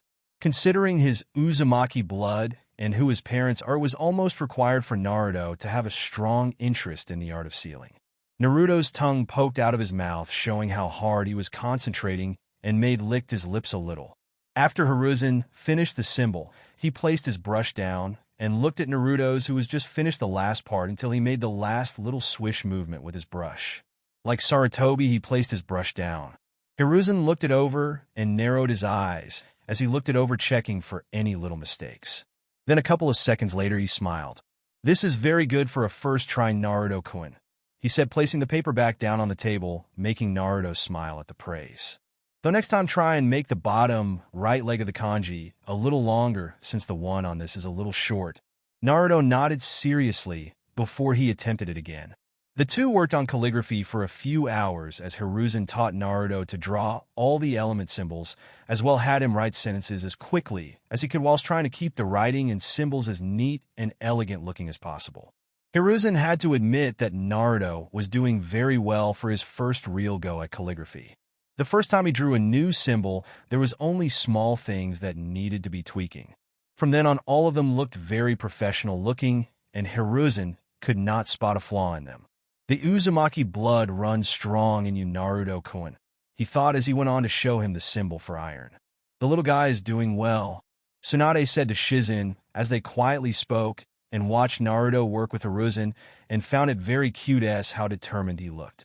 You know, Naruchan has been asking me a lot of questions about medic needs lately, she said, making Tsunade's eyebrows rise up in surprise. Really? I did not think medic needs were something little Naruchan would be interested in, Tsunade said honestly, since not many children really knew about medic needs. You would be surprised. He is very curious about all the different types of shinobi there are, and has always asked me about the things I do as a medic nin. So you think he could be a medic nin one day? No, I don't think Naruto would be a medic nin. However, I do think he would be interested to learn some medical ninjutsu. You think he could? Tsunade asked since she was not fully aware of what Naruto could do or what he was good at since she was busy a lot of the time at the hospital. He is very smart for his age, and he always asks questions, which is a good thing. Plus, for the amount of chakra he has for his age, and having pretty good control over it, which he demonstrated earlier, I think Naruto learning some medical ninjutsu could be possible for him and be a big help to him. Tsunade tapped her fingers against her chin as she thought it over. She did enjoy showing people how great medical ninjutsu was since it was an art that many took for granted. It was medical ninjutsu that helped her create her creation rebirth technique and to discover the superhuman strength she was known for. And I would like to teach Naruchan. Since Kushina and Minato are his parents, he will without a doubt go on to do great things. And if I could help prepare for the life of a shinobi like Shizen already is, it would give Naruchan a great start. I will think it over. Perhaps teaching Naruchan a little medical ninjutsu would not be a bad thing, she said with Shizen smiling. Later on, at Uzumaki Namikaze's home, Naruto sat on the floor in the living room as he sat in front of the coffee table. A little time after his working on calligraphy with his Gigi, Sarutobi had taken Naruto out and got him a little calligraphy set of his own so that he could practice at home. Since Sarutobi told him to make sure he could draw the kanji on the paper as if it was second nature and at a quick speed, that was what he decided to do with the rest of his time for the day. Nana, he heard from beside him and smiled when he noticed Mito was crawling towards him. She and Eiji had spoken their first word a few days after hers and Eiji's first birthday, which happened to be Tucson. It of course made Minato extremely happy since Naruto's first word was Ka-chan. Hi Mito-chan, he said as his little sister continued towards him before rolling around beside him. Did you have a nice dinner? He asked since he saw a little bit of mushy carrots and beans on her face. Picking up a napkin, he put his baby sister in his lap and wiped off the mess from her face, which made her flay her arms around, indicating she did not like it. When he was done, he saw she was staring at what he was doing on the coffee table and was pointing towards one of the brushes he was using. You want to go? He said down at Mito, who just gave a delighted squeals as a response, just as Minato walked in with Eiji in his arms and Kushina following behind. So that's where you went, Mito-chan. Want to see what your big brother was doing? Minato said as he saw his daughter on his eldest lap, and he put a brush in her right hand. Together, Naruto dipped the brush in the ink, and with Mito's in his own. Together, they slowly drew the kanji for water on the paper. Mito showed she was enjoying it by giggling, while Eiji, who was still in Minato's arm, had his arms stretched out, showing he wanted to go too. Kushina and Minato sat on the sofas behind the coffee table and watched Naruto and Mito interact with each other before noticing the calligraphy kit. Naruchan, where did you get this kit? Minato asked. Naruto smiled back at Minato. Gigi got it for me. We went to see Gigi today, and he taught me calligraphy. He said it was good for practice for seals. He is right. They are very important for someone who wants to learn seals. Does this mean you're wanting to learn Fuinjutsu? Kushina asked, watching as Naruto had let go of Mito's hand as she was just drawing squiggles on the paper. Naruto nodded his head and saw the two equally proud smiles appear on their faces. He watched as his father got from his seat and go upstairs, but quickly returned a minute later with a book in his hand. Here, Naruchan, if you want to learn seals, then take this and have Shizen or your Gigi read it with you. This is a beginner's guide to Fuinjutsu that I wrote with Jiraiya. This will help you learn the basics and level 1 Fuinjutsu. Did your Gigi tell you about the 10 levels? He asked as Naruto nodded. If you are anything like us, Naruto, then you will fall in love with Fuinjutsu. Most think it is a dead-end area of ninjutsu, but it can be very powerful and so helpful if used right. Kushina added while watching Mito have fun with her drawing squiggles. Thank you too, San, Ka-chan, but can't you help me with learning sealing? Gigi and Shizune-chan said you both are the best with seals. He asked, thinking his parents would say yes to this. But to his disappointment, both his parents shook their heads. Sorry, Naruchan, we just don't have the time to help you right now. Maybe some other time, Kushina answered. But your Gigi can help you since I know he is quite well versed in seals. He will definitely be able to help you. Minato said as he patted Naruto's head. Oh, that's okay. Maybe another time, he said to sound convincing despite feeling sad that they said no. Thank you, Naruchan. Thank you for understanding, he said as Kushina picked Mito up, which got a disappointed gurgle from the girl since she was enjoying her squiggle time. Kushina kissed Naruto's forehead before standing up. Come on, Miss Messy, let's get you nice and clean with a bath, she said as she and Minato left the room and headed upstairs with a twin in each arm. As the two left, neither heard the slight sniffle come from Naruto as he started a new page and began to draw again. Naruto jumped over a log as he ran around in a small forest, just a little ways away from the Sarutobi Manor, as he did his best to jump and dodge out of any obstacles he ran into. He huffed a little as he stopped and tried to catch his breath.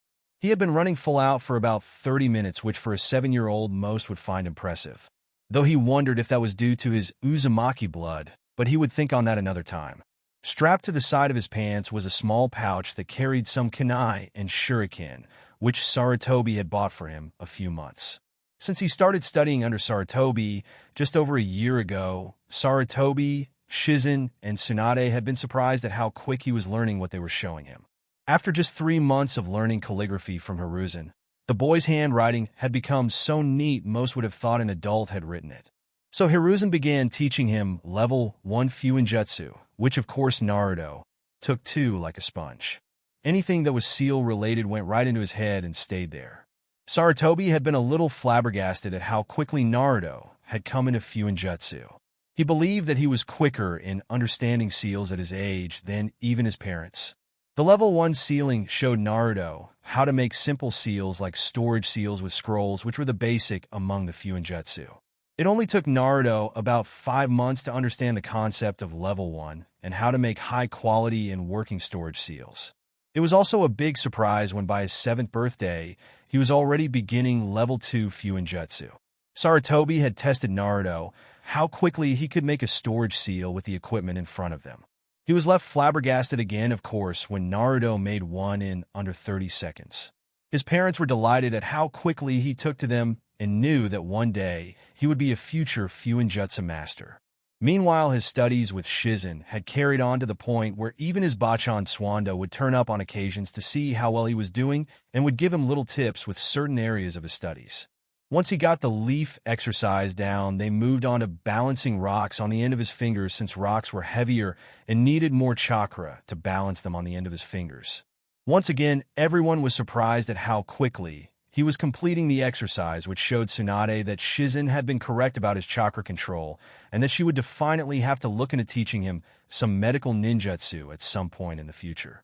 Even Asuma and Kurinai, who would watch him practice, were amazed at how well he was doing for one so young and knew that he had definitely inherited the brains of his father and the determination of his mother. Gigi told me to stretches as well to make sure my body stays nimble and doesn't cease up, he thought as he began to slow down and stopped in his tracks.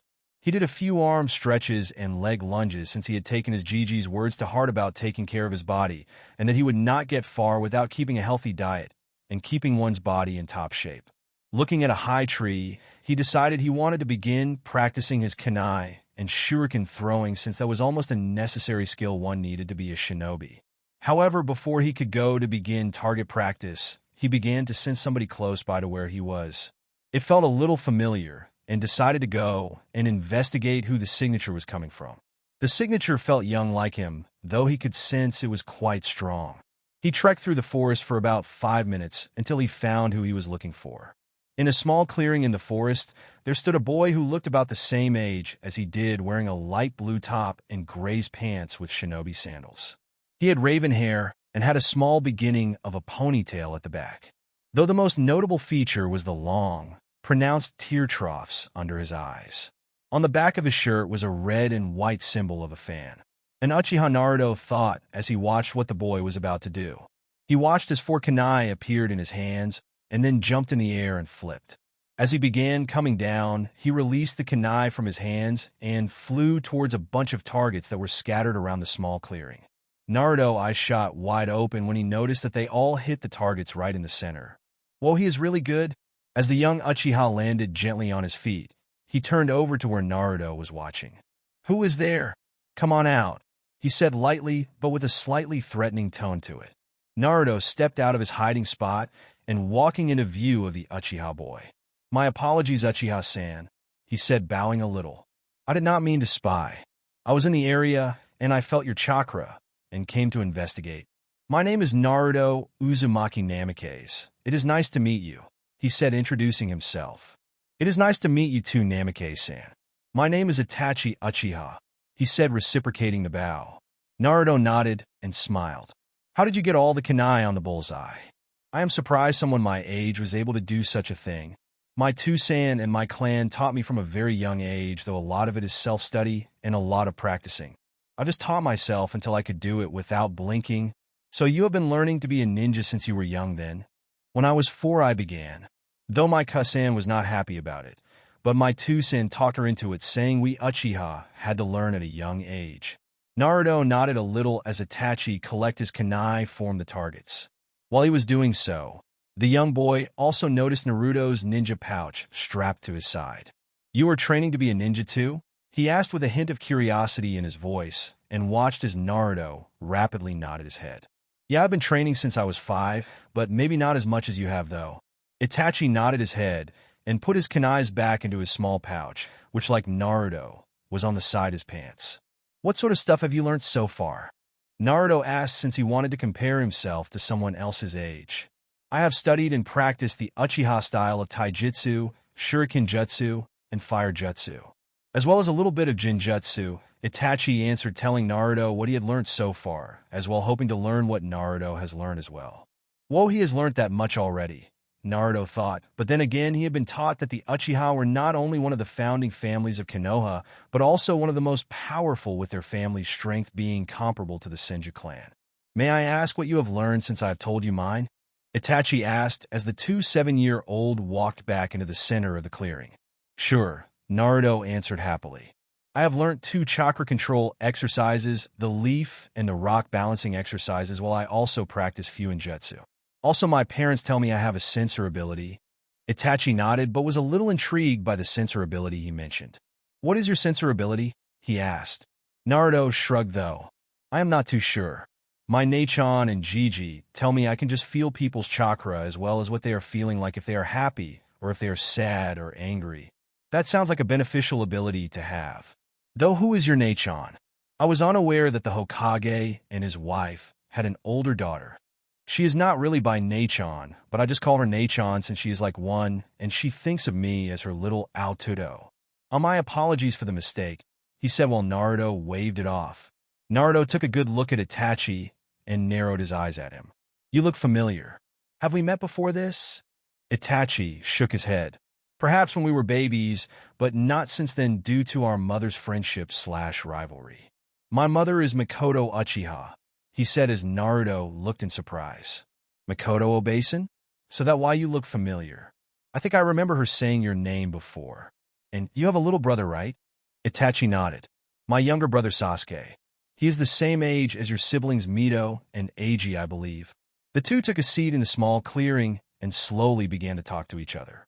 They both asked each other what they did for hobbies, which was not surprising to each other when they both answered with training. Though they both found out quickly that the other had a very strong desire to protect their family and village, especially when it came to their siblings and mothers. Since both were the same age, they would both be going to the academy together at the same time. Normally, they would have enrolled at 6, but one of the first things Minato did when he became Hokage was increase the age bar for when a child could become a shinobi, since they were not in a time of war, and he wanted the children of the village to have more of a childhood before they were entwined with the working of the shinobi world. With Naruto, it was of course known to all how much he adored his mother, since before the twins were born, he was the apple of her eye. While Itachi felt a strong connection to his mother, due to her being one of the few that wanted Itachi to have something of a normal childhood and would heal his injuries if he ever overworked himself. Itachi described that his father Fugaku Uchiha was a very militarized man who above all else respected power. Since Itachi had shown at young age such promise in the ninja arts, he made sure that Itachi would one day become the best in the village, though Itachi always felt it was just so he could bring more power to their clan. Naruto, meanwhile, described how, after the QB, he felt so useless when he found out his other was hurt and dedicated himself to getting stronger so that he could protect her, his two-san, and his siblings from any further hurt. Though Itachi was surprised when Naruto told him it was the third Hokage that was teaching him to how be a shinobi, and that he was the one who was teaching him Fuinjutsu. Though he knew that the Hokage and his wife were seen as the best with Fuinjutsu, it made him wonder why they were not teaching it. When he asked, he noticed his new friend had avoided the subject and moved on to another topic. Also, when Naruto asked whether he could really do elemental ninjutsu, since he heard it was very difficult for someone of their age to perform such as feat, he watched with slightly widened eyes when Itachi performed the fire-style fireball jutsu, which engulfed the area in a large fireball. The two boys sat there for what felt like a couple of hours until the sun slowly began to come down, and both knew they had better get home before their families got worried. Saying goodbye and saying they would try and meet up again the next day, the two new friends made their way home.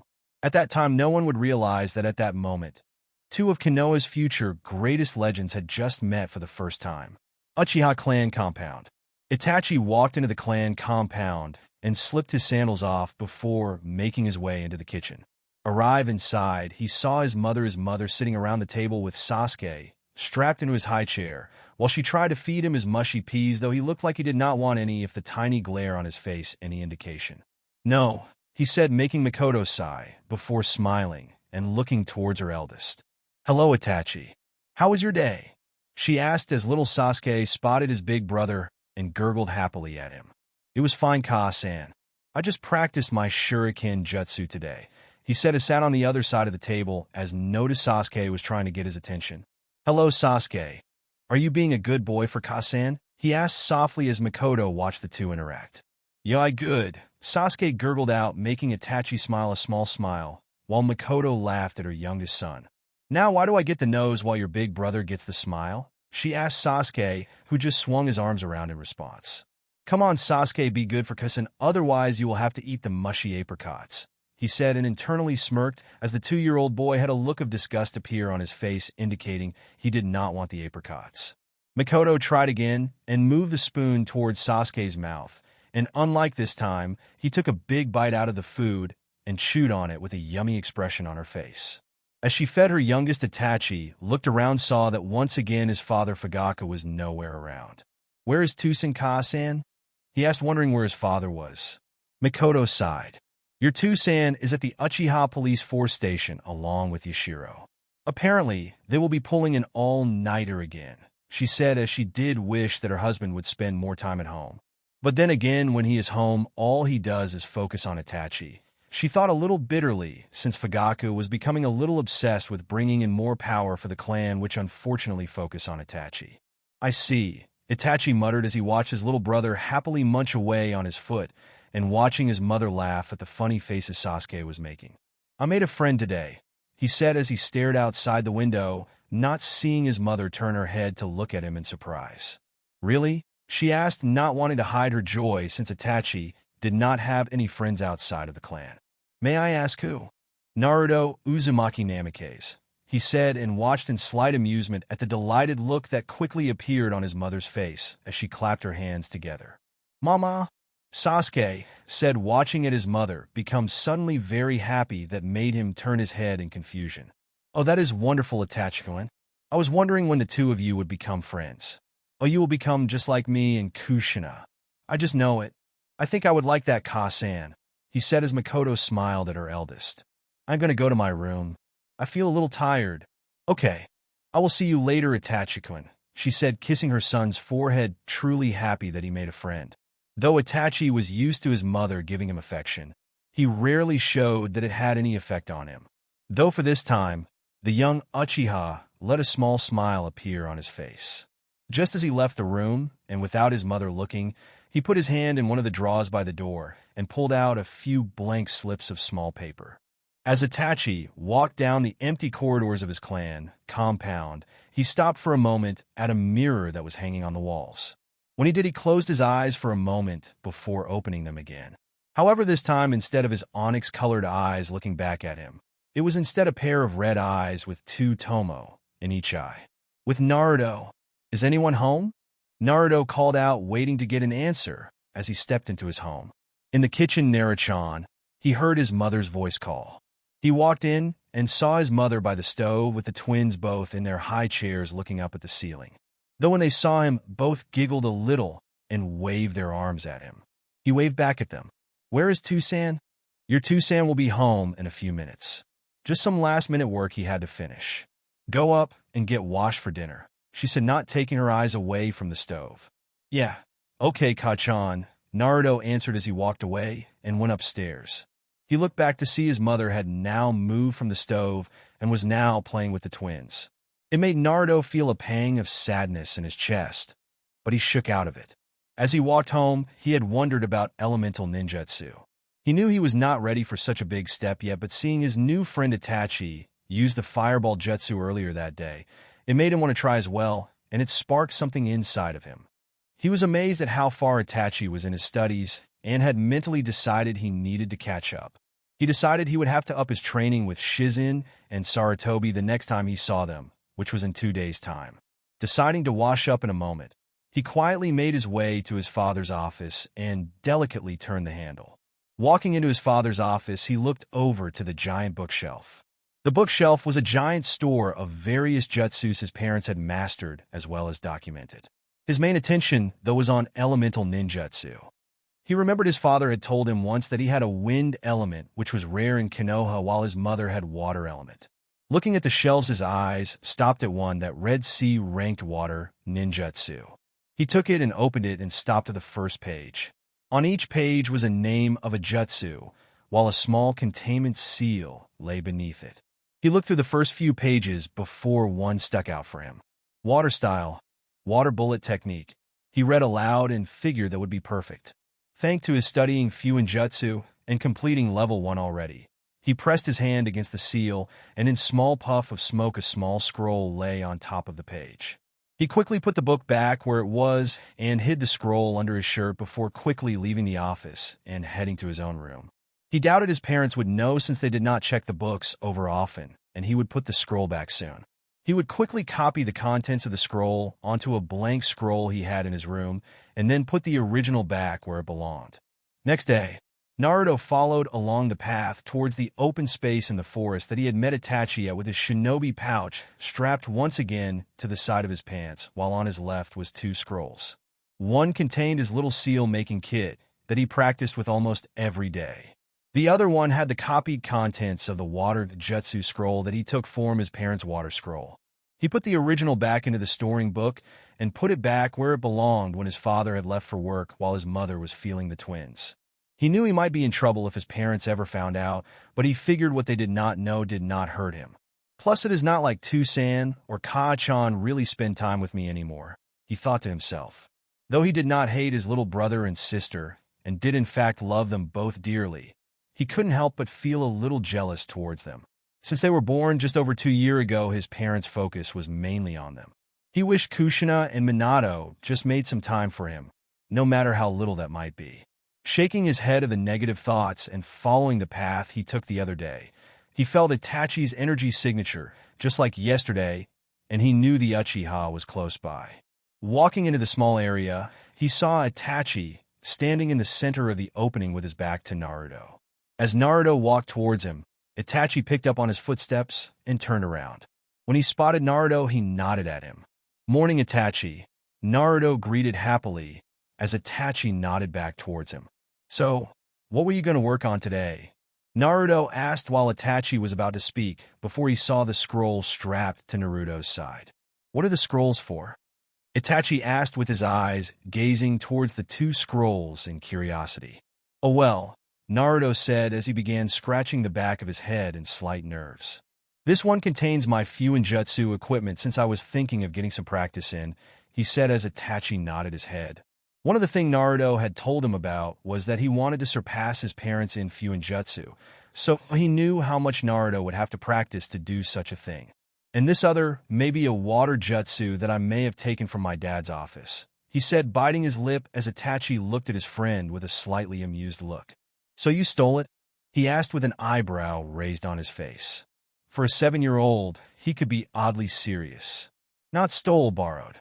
But I did put it back," Then how is it strapped to the side of your pants pocket? I may have copied everything inside on a blank scroll, he said, scratching his chin as Itachi shook his head.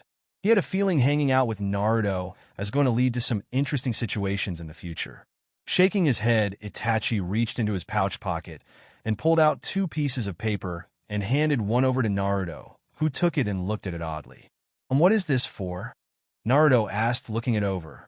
It was just a slip of small paper that was completely blank on both sides. Do you know what these are? Itachi asked his new friend. I think so. I recognize it since I think my Gigi told me about them once, but I forgot the name. They help tell you something about your chakra, right? Naruto said, staring at the blank piece of paper. Itachi nodded his head. My two-san called them chakra paper.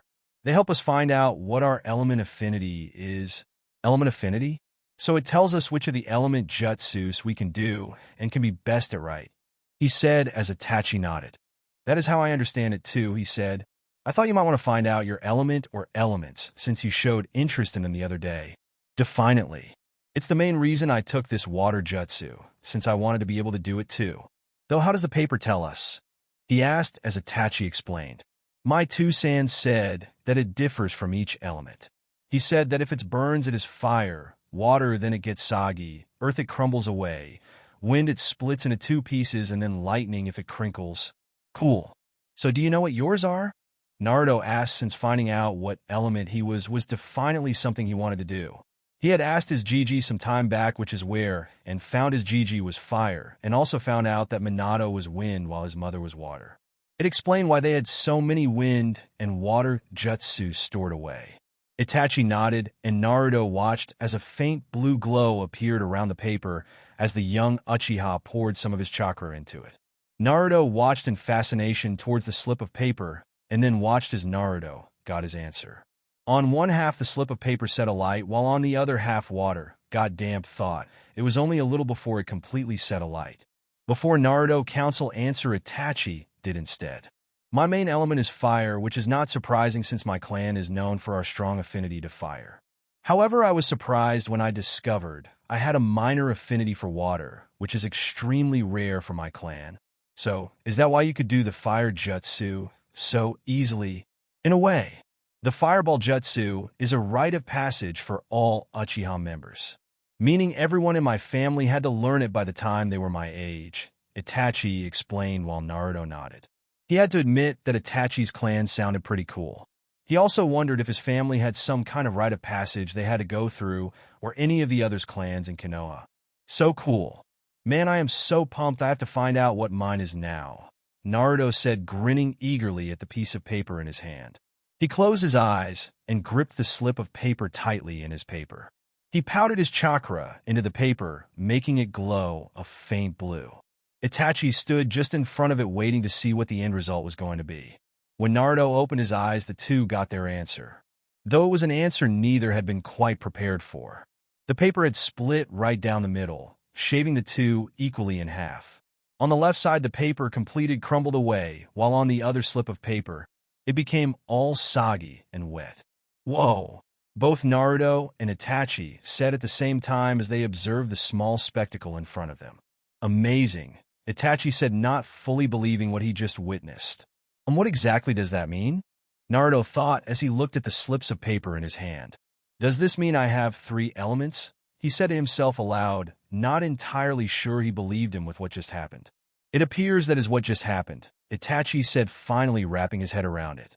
It is surprising since my mother once said that it was very rare for someone to have even 2 affinities since it usually indicates that they have a bloodline. Though I was unaware your family had one. Well, I know neither side of my family as a bloodline of those sorts. My Kaachan side is that it has strong life force along with naturally high stamina and chakra. At least I think that is what it was. So how did I get 3? I do not know. I guess it was just one of those 1 in a million happenings, Itachi said with Naruto nodding. Wind, water, and earth. I can get so strong if I master them one day. But what would everyone think if I tell them? Plus Kaachan and Tusen may find out I took a jutsu from their library without asking. He bit his lip. Then Gigi, Nachan, and Bachan might get angry that I am doing this without telling them. He thought since he really did not want a skull bashing by either Shizen, Tsunade, or even worse both. The two were crazy strong. Plus he dared not think what his mother would do. She was known as the red-hot habanero for a reason, and even Naruto knew not to cross his mother when she was in one of her moods. "Hey, Itachi," he called, getting the boy to look at him. "Do you think we could keep this between us for now? No one knows I am looking into elemental ninjutsu, and they would probably tell them I am not ready for it yet. So, could we maybe keep this between us for now?" Itachi raised an eyebrow at the question, but shrugged and nodded, indicating that it was not a problem. Naruto thanked him, and the two got to their training.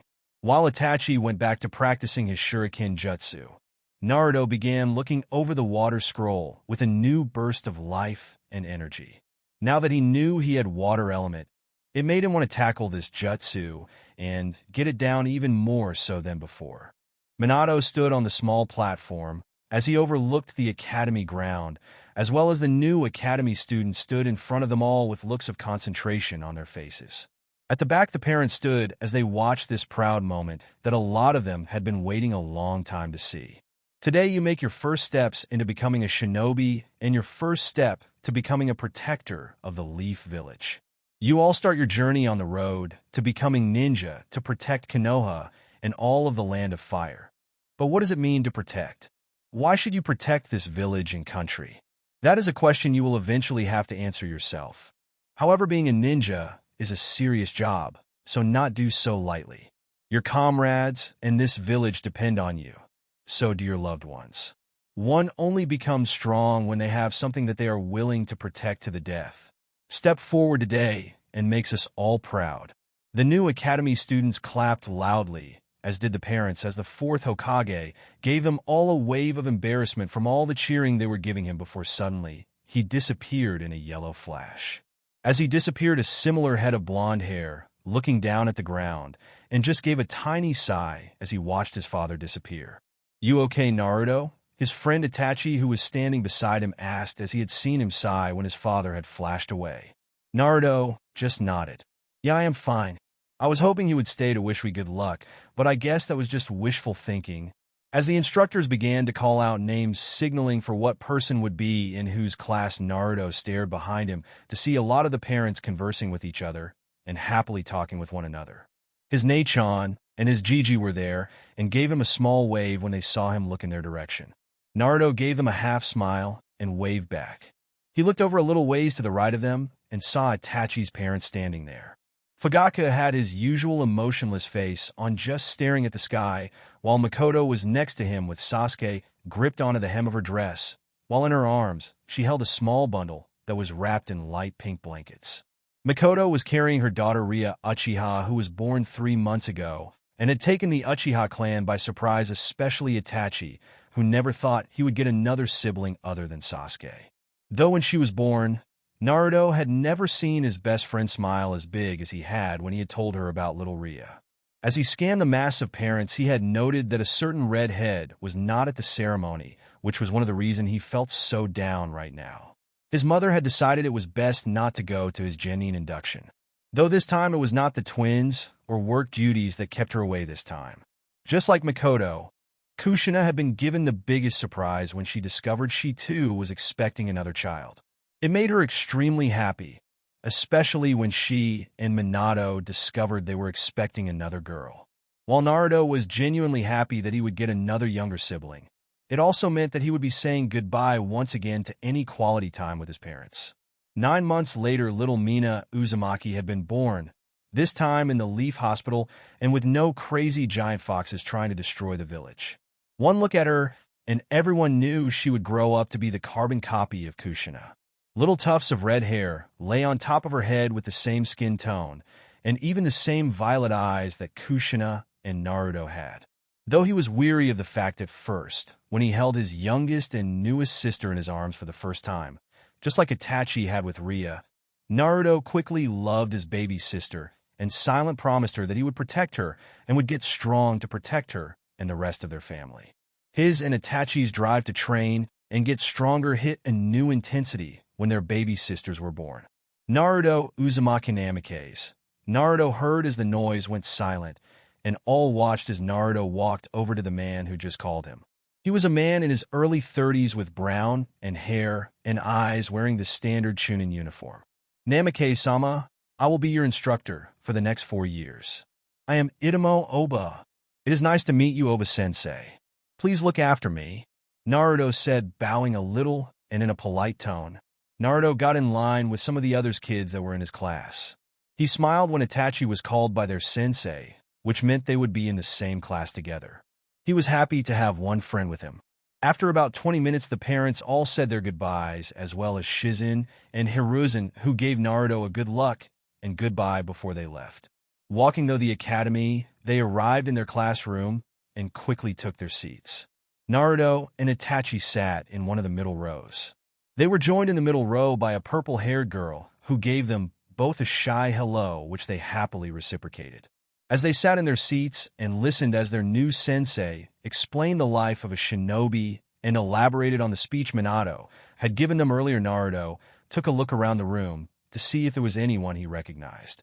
Other than Itachi, the only other girl he recognized was a girl sitting at the front. She had brown hair with slightly tan skin and had red fang marks on each of her cheeks. By her legs, he saw 3 little puppies all snuggled together and were leaning on her leg as her hand scratched one of them on the head. An Inuzuka, Naruto whispered, to which Itachi heard and nodded. Her name is Hana Inuzuka, the heiress of the Inuzuka clan. My Ka-san and hers are old friend back from their genin days, he said as Naruto nodded. I think the same for mine. Continuing to look around the room, there were 2 others that stood out to him. One was a sickly-looking child who was coughing every few minutes. His skin was slightly pale and looked like he could be knocked over by a simple gust of wind. He had brown hair and arc eyes and rested his arms on the desk. The girl beside him was a purple-haired girl that had her hair tied up in a pineapple-shaped ponytail. She had a dark shirt on along with a slightly tan skirt. She was playing with a kunai in her hands and looked like she wanted to throw it at the nearest person she could find. Naruto shook his head before his mind wandered elsewhere and thought about his current strength. His Fuinjutsu had now completed level 2 and was now moving on to level 3. Hiruzen no longer acted surprised when it came to his Fuinjutsu. He knew Naruto was in every way a prodigy when it came to the art. Since level 2 focused on weight seals and things of that nature, he and Hiruzen applied a few weight seals to him to help with his body conditioning and to improve his strength and stamina. He had mastered the water jutsu he took from his parents' library, thought it took him a little while to fully get it down. Afterwards, he just found water jutsus just fitted him, and since his parents were so focused on Kushina's pregnancy, neither noticed him make a few more stops to their library. Now he knew 3 water jutsus, while Itachi had knew 3 fire jutsus.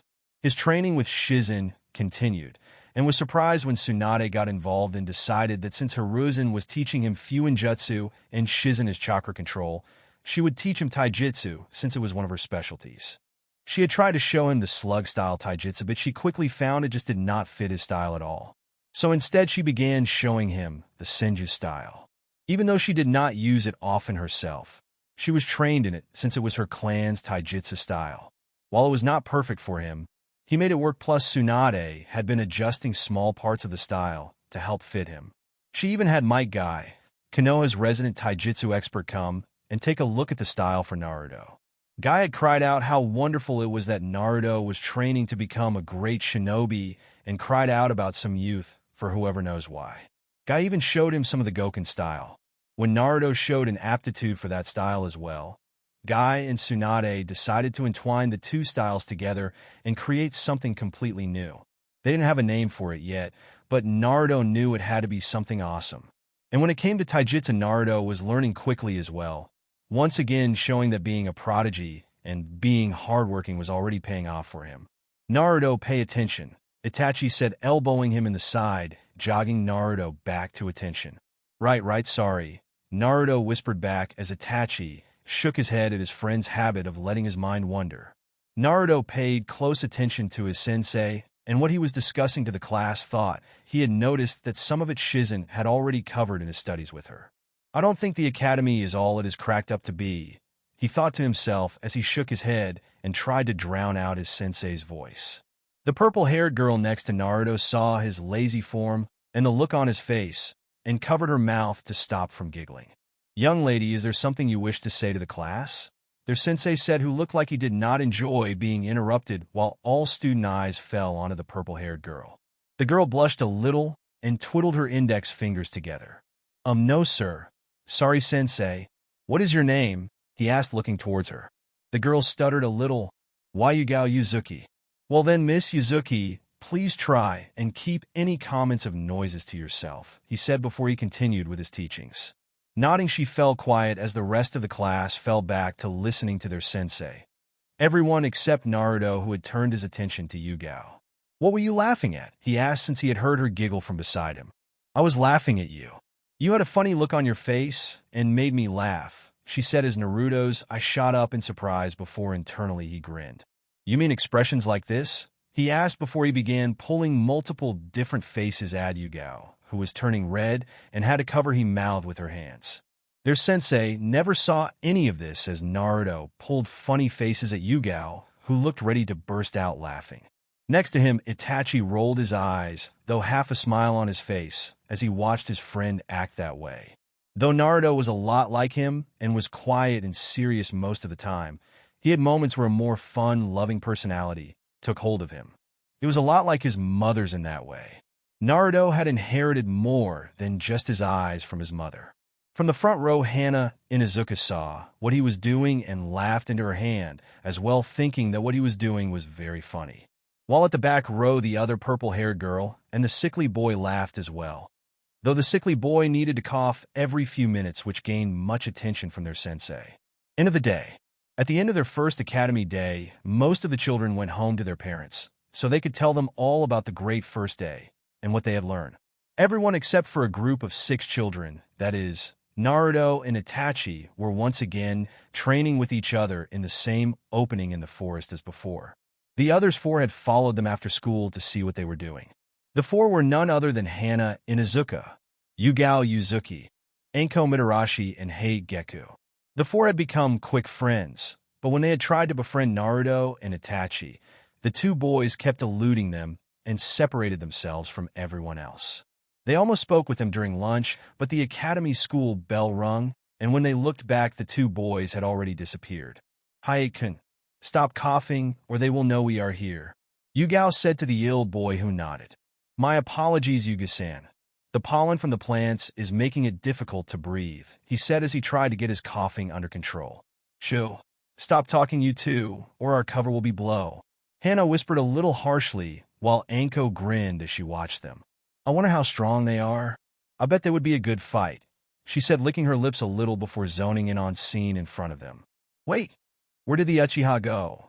They all looked in front of them and realized that Itachi had indeed disappeared, and that Naruto was now just standing still and was looking towards where they were hidden. "You know, you 4 can come out now. We know you have been following us since we left the academy," Naruto called out, making the 4 freeze in place. "We would appreciate it if you could just come on out," a voice said from behind them, making them jump out of their skin and turn around to see Itachi with an amused expression on his face. "You know, if you wanted to watch us or train with us, you could have must come out and say it. There was no need to just hide." Naruto appeared in front of them. The 4 kids looked a little embarrassed and went a little red. From Hana's side, the 3 pups sniffed the air and padded over towards Naruto. Naruto saw the 3 pups and smiled as he went down on his knees and began petting them. The pups seemed to enjoy it, since they were wagging their tails and had their tongues hanging out of their mouths. "Whoa, that was quick," Hana said as she walked towards them. "I have only had them for about 6 months, and they have never taken to someone so quickly before. They must really like you. They are called the 3 Haramara brothers," she said, introducing them. The 6 introduced themselves properly, and after a few minutes of talking and Anko asking whether they could train with them, Naruto and Itachi shrugged and told him it was fine. As the 4 revised what they had gone over that day, Anko looked towards Naruto and Itachi and saw that the 2 boys were facing across from each other. In the blink of an eye, the 2 suddenly charged forwards towards each other and began throwing punch and kicks towards each other. They stayed that way for a few minutes as each tried to land a hit on each other. The 4 recognized Itachi's way of fighting was that of the Uchiha clan fighting style, while the one Naruto was using looked like the Senju style, though a few bits of it was off, and it looked like another form that they did not recognize. It also made them wonder why Naruto was not suing the uzumaki style that his mother knew, since Kushina was quite well known for her strong taijutsu prowess. The two were then forced and stumbled back when both managed to land a punch on the other's cheek. Shaking out of their slightly dazed state, the two quickly focused their chakra and made the necessary hand seals. Fire-style fireball jutsu, Itachi called out as he blew out a large fireball that went towards Naruto. Water-style water bullet jutsu, Naruto declared as clumps of water shot out from his mouth. The toe jutsus collided in the middle, causing a small blast to be created from the impact, as well as steam from where the water met the fire. The steam caused the view of the two to get blocked out for a few minutes as the four tried to make out where the two boys were. Though they knew they were fighting if the sounds they could hear were any indication. "They are incredible," Yugao said as she watched their sparring bout with each other. "I didn't think people our age could do elemental ninjutsu. I mean, they are so hard to do, and the chakra control has to be so precise." Hate spoke as he coughed again into his hand, making Yugao pat him on the back. "Oh man, these two are good. We really need to catch up with them if they're already at this kind of level," Hannah said while Yugao and Hate nodded before noticing Anko had disappeared. "Where is Anko-san?"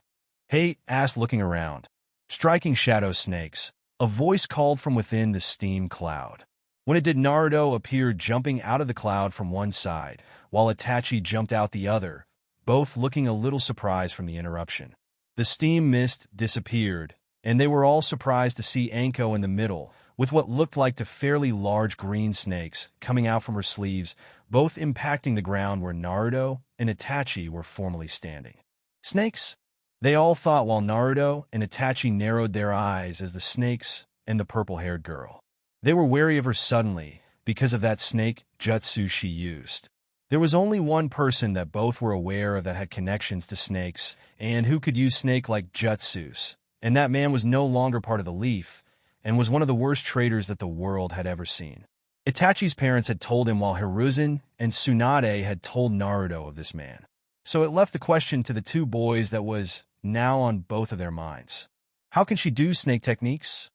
Anko meanwhile grinned at Hannah, Yugao, and Hate shocked looks in Naruto and Itachi's weary and thinking looks. "You boys didn't think you were the only toe with tricks up their sleeve, did you?" Month later, some time passed since the 6 academy students met each other, and the 6 quickly became fast friends and an inseparable group. Since the first training session, the 6 met up whenever they could and would spar with one another and help each other get stronger. The academy quickly saw that Naruto and Itachi were prodigies after only a few days. It was mainly noticeable when the two were first showed how to do the hinge technique and managed to master it by the end of the day, which left the instructors baffled. Itachi was quickly becoming known as the prodigy of the Uchiha clan, where Fugaku and Mikoto were immensely proud of their son, while Naruto was the same for his family. He was even surprised when Kushina and Minato had hugged the life out of him when they found out. Though the small celebration did not last long, Naruto enjoyed that moment where his parents' eyes and attention was focused only on him. Tsunade, Hiruzen, and Shizen marveled at it, though since they were training him before the academy, it did not come as much of a surprise. Meanwhile, Anko was quickly becoming the best of the girls, though Yugao and Hannah were doing their bet to give her a run for her money. Though Anko was strong for her age, she was not quite at Naruto and Itachi's level, though when she sparred with the two, she made sure to make them sweat as much as possible.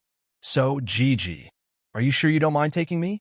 Naruto asked Hiruzen as they walked down the market towards a shinobi store that Hiruzen had told him about and had wanted to take him to for some time now. "Of course, Naruto-kun. Now that you are in the academy, it's time to get you some proper shinobi clothing and some proper weapons and equipment.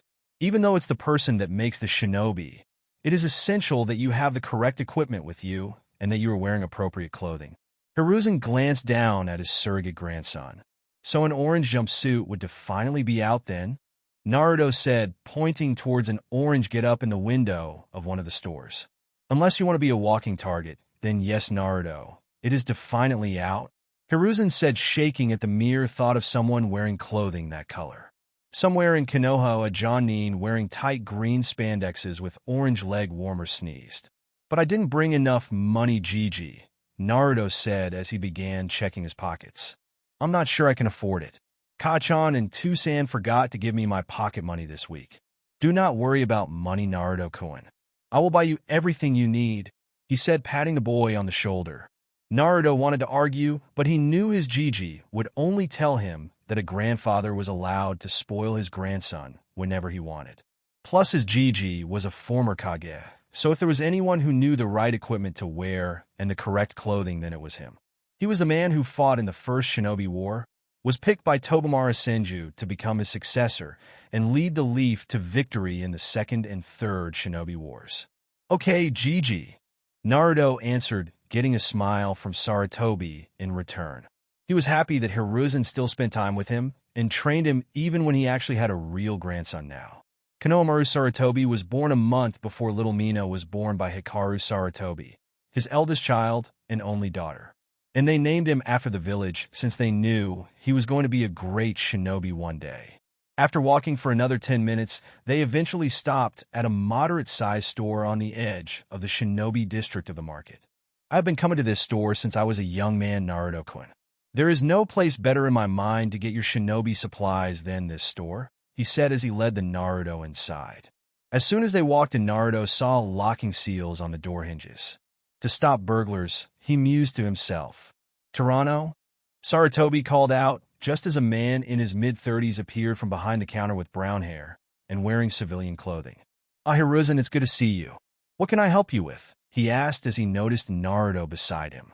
And this must be Naruto Uzumaki Namikaze, son of the Minato and Kushina. I was wondering when you were going to bring him here. Now that Naruto-kun is in the academy, I believed it was time to get him his proper shinobi gear. Well, I am honored you came to my store. I am glad the shinobi of the village continued to come here even after my father passed the store down to me. Tusan, look. A squeaky voice called, making them look over to see a little brown-haired girl with her hair tied in two buns wearing a little pink top and shorts with a wooden kunai in her hands. I can finally throw it on the target right, she said, making Tyranno and Hiruzen laugh. That is great, sweetie. Hiruzen, you remember my daughter 1010? He said as Hiruzen gave her a small hello, as did Naruto, while the girl went towards her father, who lifted her up and sat her on the counter. Naruto looked around the store, and it was no wonder why the place was popular with the shinobi in the village, as well as why his Gigi liked it so much. On the walls, as well as in secure racks, were weapons of all different types. Swords, axes, nunchaku, sai, and a whole range more. On another side were rows and rows of different clothing ranging from kids' age to people the size of a kimchi's, and were in a variety of colors, though most were dark colors, the brightest being a purple and red top and skirt. This all's so cool, he said as he began to pick through the clothing range and find something that suited him, while Hiruzen spoke with Tyranno and cooed over little 1010. 10 minutes later, he had 5 black tops with a blue stripe going through the middle, while he had 5 sets of pants and sandals that ranged from black and gray in color. Next, he moved on to his kunai and shuriken. The ones he currently had been ones Minato previous used and had given to Naruto since they were still in great condition. Hiruzen joined him and began helping him. He nodded approvingly at the clothes Naruto picked out. A kunai and shuriken made of chakra metal. Good eye, Naruto. Chakra metal? Naruto asked, not quite remembering what it was. It is metal that allows chakra to run through it, so that it makes the attack stronger than just using it normally, he said as Naruto marveled at it. He wondered why more ninjas did not use it, though. When he thought about it, his mother used a sword, and when he had seen her using it before the twins were born, he remembered it glowed blue. He realized it must have been chakra metal. They added them to the basket and continued looking through the small aisles. They also got to a small section that had scrolls and inks for Fuinjutsu. They also sold sealing scrolls. Naruto didn't know that someone could sell sealing scrolls or other sealing-related equipment. He made a memory to save that information for later. Finally, they browsed at the different weapons they had on display as Naruto and Hiruzen looked over them. You know, Naruto, your mother is very powerful when it comes to the art of a sword. She could probably fight the 7 swordsmen equally and come out on top if she wanted to, Hiruzen said as he picked up a katana, looked it over, and handed it to Naruto. Maybe you might follow in her footsteps? Naruto took the katana in his right hand. He held it in his hand and swung it through the air a little. He looked it over and had to admit it was a beautiful katana, and he knew the art of a sword was a major area of being a shinobi. There was Kiri, who he knew had the 7 shinobi swordsmen of the mist, 7 of the best there was with a sword. Kumo, he had been told, learn an academy style of kenjutsu whilst in the academy, and normally carried a sword with them. Then there was Iron Country, where they had samurai instead of shinobi and were training extensively in the art of kenjutsu. Hiruzen watched as a frown appeared on his face. "What's the matter, Naruto-kun?" "I'm not too sure, Gigi. It is just the sword does not feel right in my hands," he said as Hiruzen and Toranno looked in surprise. Interesting. They both thought as for the next 10 minutes Naruto tried handling all the swords that Toranno had, but yet all of them just did not feel right in Naruto's hands, with him saying that they just fell off. "This is an interesting development," Hiruzen said, tapping his chin. "Are you sure wielding a sword is something you want, Naruto?" Naruto just nodded his head. "I want to be a great kenjutsu user and to one day surpass my Kachan." Toranno listened in and spoke what he was thinking. "You know, when my father ran this store, he always told me that a sword were like an extension of one's arm, and that swords in a way have a life of their own. He said that the wielder does not choose the sword, but instead the sword chooses the wielder. Maybe the reason you don't connect with the swords is because the sword you were supposed to wield has not been made yet," he offered as Hiruzen and Naruto thought about it. Little Tintin, meanwhile, just listened and watched from the top of the counter. "Would you make the sword?" Hiruzen asked as Toranno shook his head. "Not myself, but I have a trader from Iron Country that visits here a few times a year. He worked for my father and even did some business with. I can contact him and ask for a blacksmith to construct a sword for Naruto. The man he does dealing with, believe it or not, is Muramasa Sengo," he said, getting a look of surprise from Hiruzen. "Who is that, Gigi?" Naruto asked. "Muramasa Sengo is one of the best blacksmiths of our era, Naruto-kun. His katanas and weapons he makes are works of art, and many would like to get their hands on one of his swords. He is also the man who built your mother's katana," Toranno said, getting a look of surprise from Naruto. He had only seen his mother katana a few times since she always kept it in a storage seal on her wrist, but it was truly a beautiful katana. It was called the Katetsu. Seeing his mother wield a blade was one of the reasons he wanted to become great at kenjutsu, and to one day surpass her, since she was the best in Konoha. "Would you really be able to get Muramasa Sengo to make Naruto a sword?" Hiruzen asked as Toranno nodded. "He was good friends with my father and always offered to help him. He gave me the same courtesy. Knowing that he is building a first-class katana for a boy who wants to be a great kenjutsu wielder and uses its strength to protect those precious to him, I know he will say yes. It might take a month or two, but expect one of the finest katanas you will ever see becoming yours, Naruto," he said, making the boy smile brightly. "We can sort out payment later," he said as they all nodded and paid for the current equipment in their basket. "So I would like everyone to say congratulations to your classmates Itachi Uchiha, Naruto Uzumaki Namikaze, and Anko Mitsurashi for passing the academy in just 1 year. Wish them all the best as they take their first major step as shinobi of the leaf." Naruto, Itachi, and Anko stood at the front of their class with smiles on their face as their fellow students called and told them well done. After a year at the academy, the teachers there along with the council knew that despite only being 9, that the 3 were more than ready to become genin. All 3 easily outclassed the others in the class, and that keeping them in the academy would be a waste of their talents. Yugao, Hate, and Hana clapped the loudest to their friends and had sworn that they would do their best to catch up with the trio by next year. "Now the real path of being a shinobi begins," Naruto said as Itachi nodded like he normally did while Anko grinned a big smile. "It's about time too. I was beginning to get so bored here that I thought my head was going to roll off my shoulders from the boredom. I am honored to have the 3 of you in my class for the little time that you were here. Good luck in your shinobi careers. I know that all 3 of you are going to go far," their sensei said as he bowed back. "Thank you, sensei," they said at the same time. "Your new Jonin sensei has told me that you will meet them on the roof and that they will be there in 10 minutes' time." The 3 nodded, gave a wave to their 3 friends who did the same before they exited the classroom. As they got out of the room, they nodded to each other before maying the ram's seal with their hand and shunshine to the roof. They had learnt that move from Hiruzen after Naruto had asked him to teach him a jutsu during one of their breaks from Fuin Jutsu. He had thought about it for a few minutes before settling that Naruto was ready to learn the body flicker technique. Once he taught it to Naruto, the blonde boy then taught it to the others. Hana, Hate, and Yugao struggled with it and was still trying to learn it while Itachi and Anko had it down within a few days. Arriving on the roof, the three sat together on the floor. Naruto read a book on Fuinjutsu. Itachi stared at the clouds while Anko twirled a kunai around her index finger. "So, any idea who we have as our sensei?" Anko asked the two boys. Both shook their heads. "No idea, but I hope they are strong, whoever they are. I can't wait to get some more training done," Naruto said, showing just how much of a training nut he was. Thankfully, it was not on the level of a certain spandex-wearing jonin. "Whoever they are, I am sure they are capable. Hokage-sama would not have put us with someone who could not handle the task." As they nodded, Naruto gripped his hand a little tightly on the sword that he was carrying in his right hand before he placed it in his lap. After 2 months of the order going out from Torino at the shinobi store, the katana that he was waiting for finally arrived.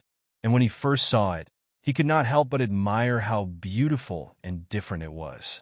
Torino even said it must have been one of Masamune's finest work. The blade was 27 inches long, and the metal was much to his surprise black with a distinct red edge, and its handguard had flower-like edges. The handle was a dark purple color while the sheath was plain black, but had 2 uzumaki spirals in red going up the side. One of the first things Naruto noticed was that it was a little bit heavier than other swords, but he was told that was due to the metal of the blade being harder and denser than other blades, which would give it more physical strength. He knew it would take a bit of time to get used to it, but since his weight seal were now up to 30 pounds on each limb, he knew the weight of the blade would not be a problem. When he had received it, he, Hiruzen, Shizen, and Tsunade had marveled at how elegant yet powerful the blade looked, with all three claiming they had never seen a blade quite like it. After receiving it, he had given it a name that he knew would one day make this blade famous. The Shusui. Everyone else agreed that the name just fit the blade. He made a storage seal on his wrist similar to his where his mother kept hers, since he wanted to keep the Shusui on him at all times. He tried to show Kushina the blade, but she only looked at it while it was in its sheath, much to his annoyance. He debated in his head whether to ask her to teach him Kenjutsu, but due to past experiences of wanting to ask either Kushina and Minato to train him, he decided against it and figured he would eventually come across a style that worked for him. Until then, he could practice with it nonetheless.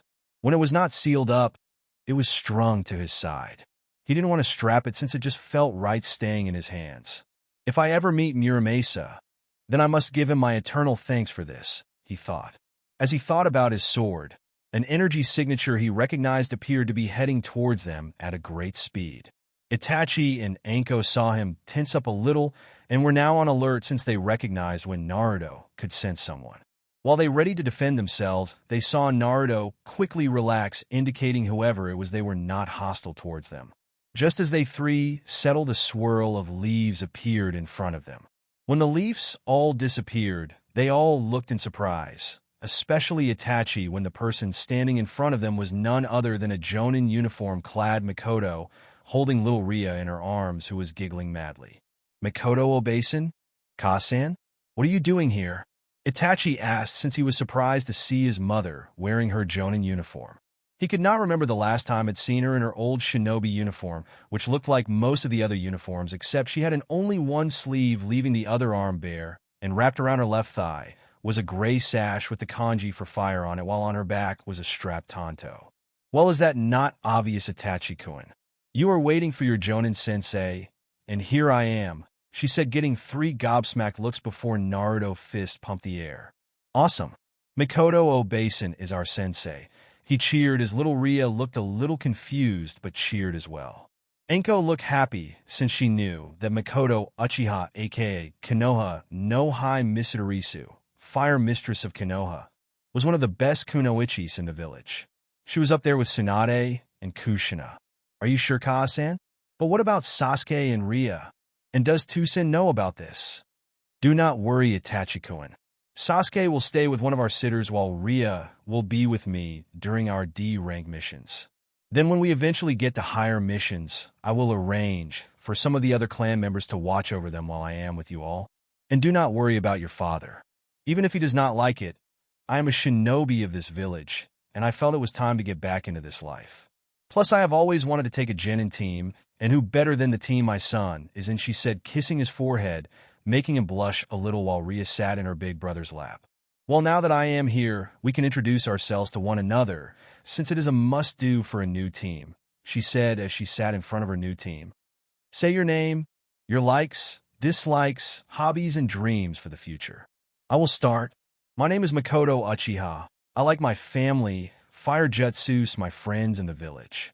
My dislikes are traitors, rapists, those who hurt children, and those that dare to hurt my family. My hobbies are learning something new every day and cooking. My dreams for the future has already come true, she said as she looked at her oldest and youngest and smiled.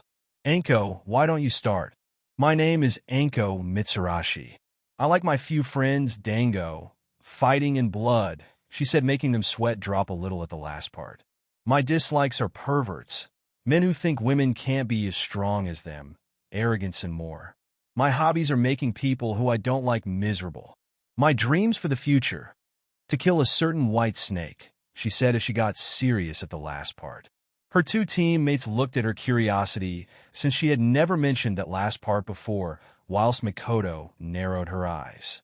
She, like the other higher-ups in the village, were aware of Anko's past, and understood why she wanted that as her dream. Itachi was up next. My name is Itachi Uchiha. My likes are my friends, family, ninjutsu and jinjutsu, and visiting cafes. My dislikes are those who try to hurt my precious people, steak, and those who think they are better than everyone else and who only crave power for selfish reasons. My hobbies are meditating and training to be a great shinobi. My dream is to protect my home and surpass the Uchihas of old. And now our last member, she said, nodding to Naruto, who nodded. My name is Naruto Uzumaki Namikaze. My likes are my precious people, ramen, fuinjutsu, and kinjutsu. My dislikes are people who try to hurt my precious people, rapists, perverts, and those that gain power for selfish reasons. My hobbies are training, spending time with my Gigi and my friends. And my dream for the future is to surpass my parents and to become a great protector of the village. That is a wonderful dream, Naruto. It sounds like you want to be Hokage one day. Naruto shrugged. If my path as a shinobi leads me there, then I guess so. Mimi, Ria said as she put her hand up, wanting to have a go, making the others laugh at the cute little girl. Another time, Ria-chan, Makoto said, taking her daughter from her eldest and making the girl pout a little. So what do we do now? Naruto asked. Well, now we will break up for the rest of the day. We don't need to get familiar with one another, since we all know each other. Tomorrow I want all of you to go to Training Ground 13, since I want to test how strong the three of you are.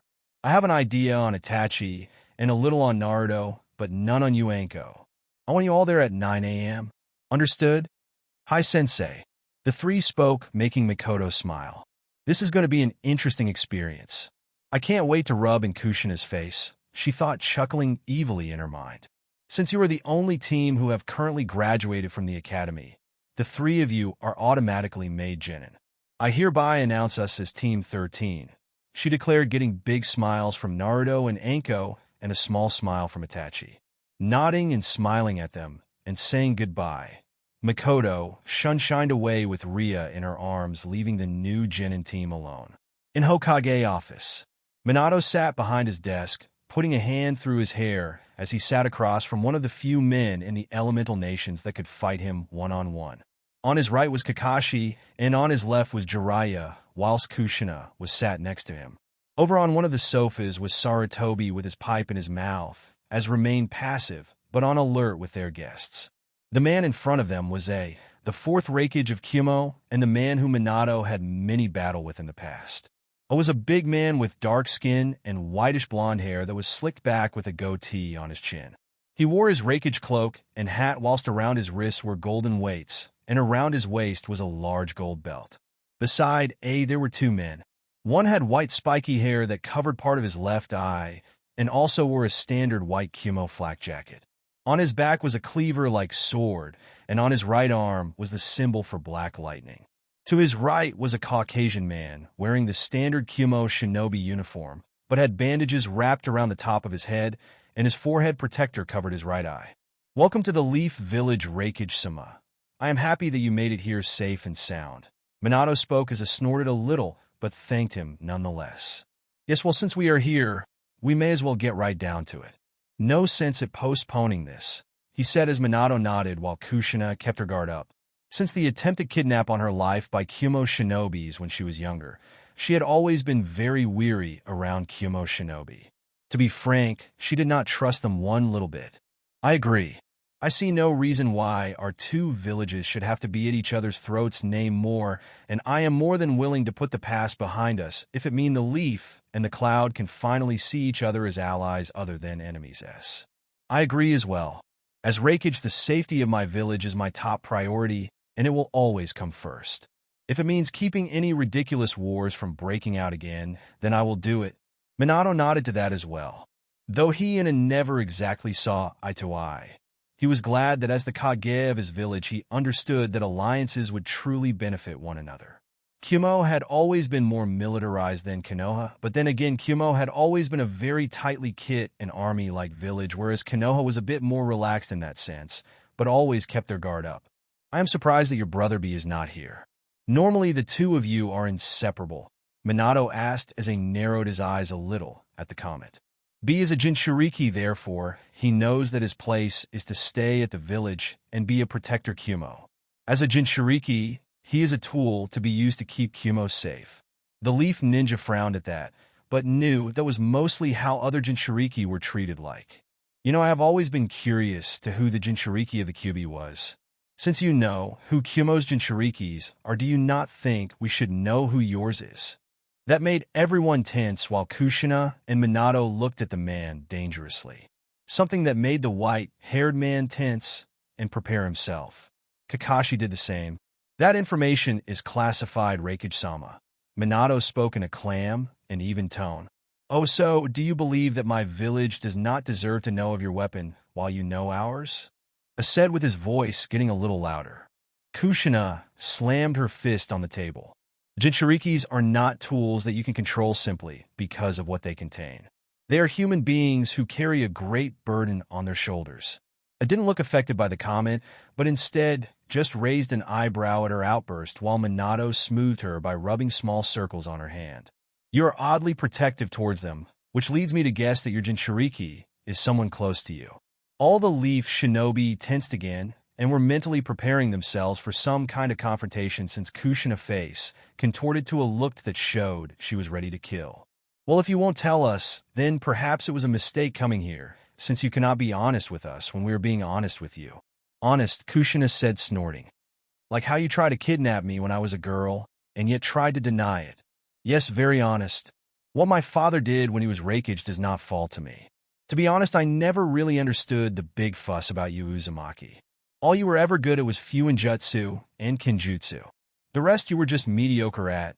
Kushina looked like she was about to bow up at the comment A was making at her, while the white-haired man just shook his head and face-palmed. Minato did the same thing, knowing this meeting was not going well at all. A and Kushina had never liked each other, and he knew it was a mistake bringing her to this meeting. Perhaps coming here was a mistake, A said, standing up from his chair, making everyone else stand up as well. Perhaps we can speech more of this tomorrow. Let's keep a cool head, think on it tonight, and then resume tomorrow the details of the alliance. Minato offered, since he really wanted some kind of treaty to be formed between their two villages which could stop any confrontations from happening in the future. Minato did not wish for another war to break out. He wanted to keep the children of the village to have to succumb to that path. A scoff but nodded nonetheless. Tomorrow we will continue this. Until then we shall take up residence in the Golden Leaf Hotel, he said as Minato nodded. A then jumped through the window, making his departure from the meeting. The white-haired man sighed before giving Minato a small smile. Sorry about the window. It's okay. We know of a few people who tend to not use doors, Minato said, motioning to Jiraiya, who scratched the back of his. The white-haired man nodded and walked out through the door with the other man following behind him. When the door closes, everyone breathed easily despite how badly the meeting went. Well, that could have gone better, Kushina said as she checked her nails, as everyone playfully glared at her while she whistled innocently. With Team 13, night began to fall as Naruto, Anko and Itachi sat at Ichiraka's ramen, while Shizen sat to the side of them with Mito and Eiji by her side. She was looking after the children since after the meeting with the Raikage, many of the clan heads were having a get-together. Mito and Eiji sat on their seats, playfully swinging their legs with noodle hanging from their lips, while Naruto had little Mina seated on his lap, who was now almost a year old, and was clapping her hands as Naruto fed her a little bit of ramen. Those of Uzumaki blood just naturally like ramen, no matter how young, Shizen commented as Itachi and Anko nodded in agreement. You love ramen, don't you, Mina-chan? Naruto said to his baby sister, who just nodded her head and gave him a smile showing the few teeth she had. Ah, she is so sweet, aren't you, Munchkin? Anko said.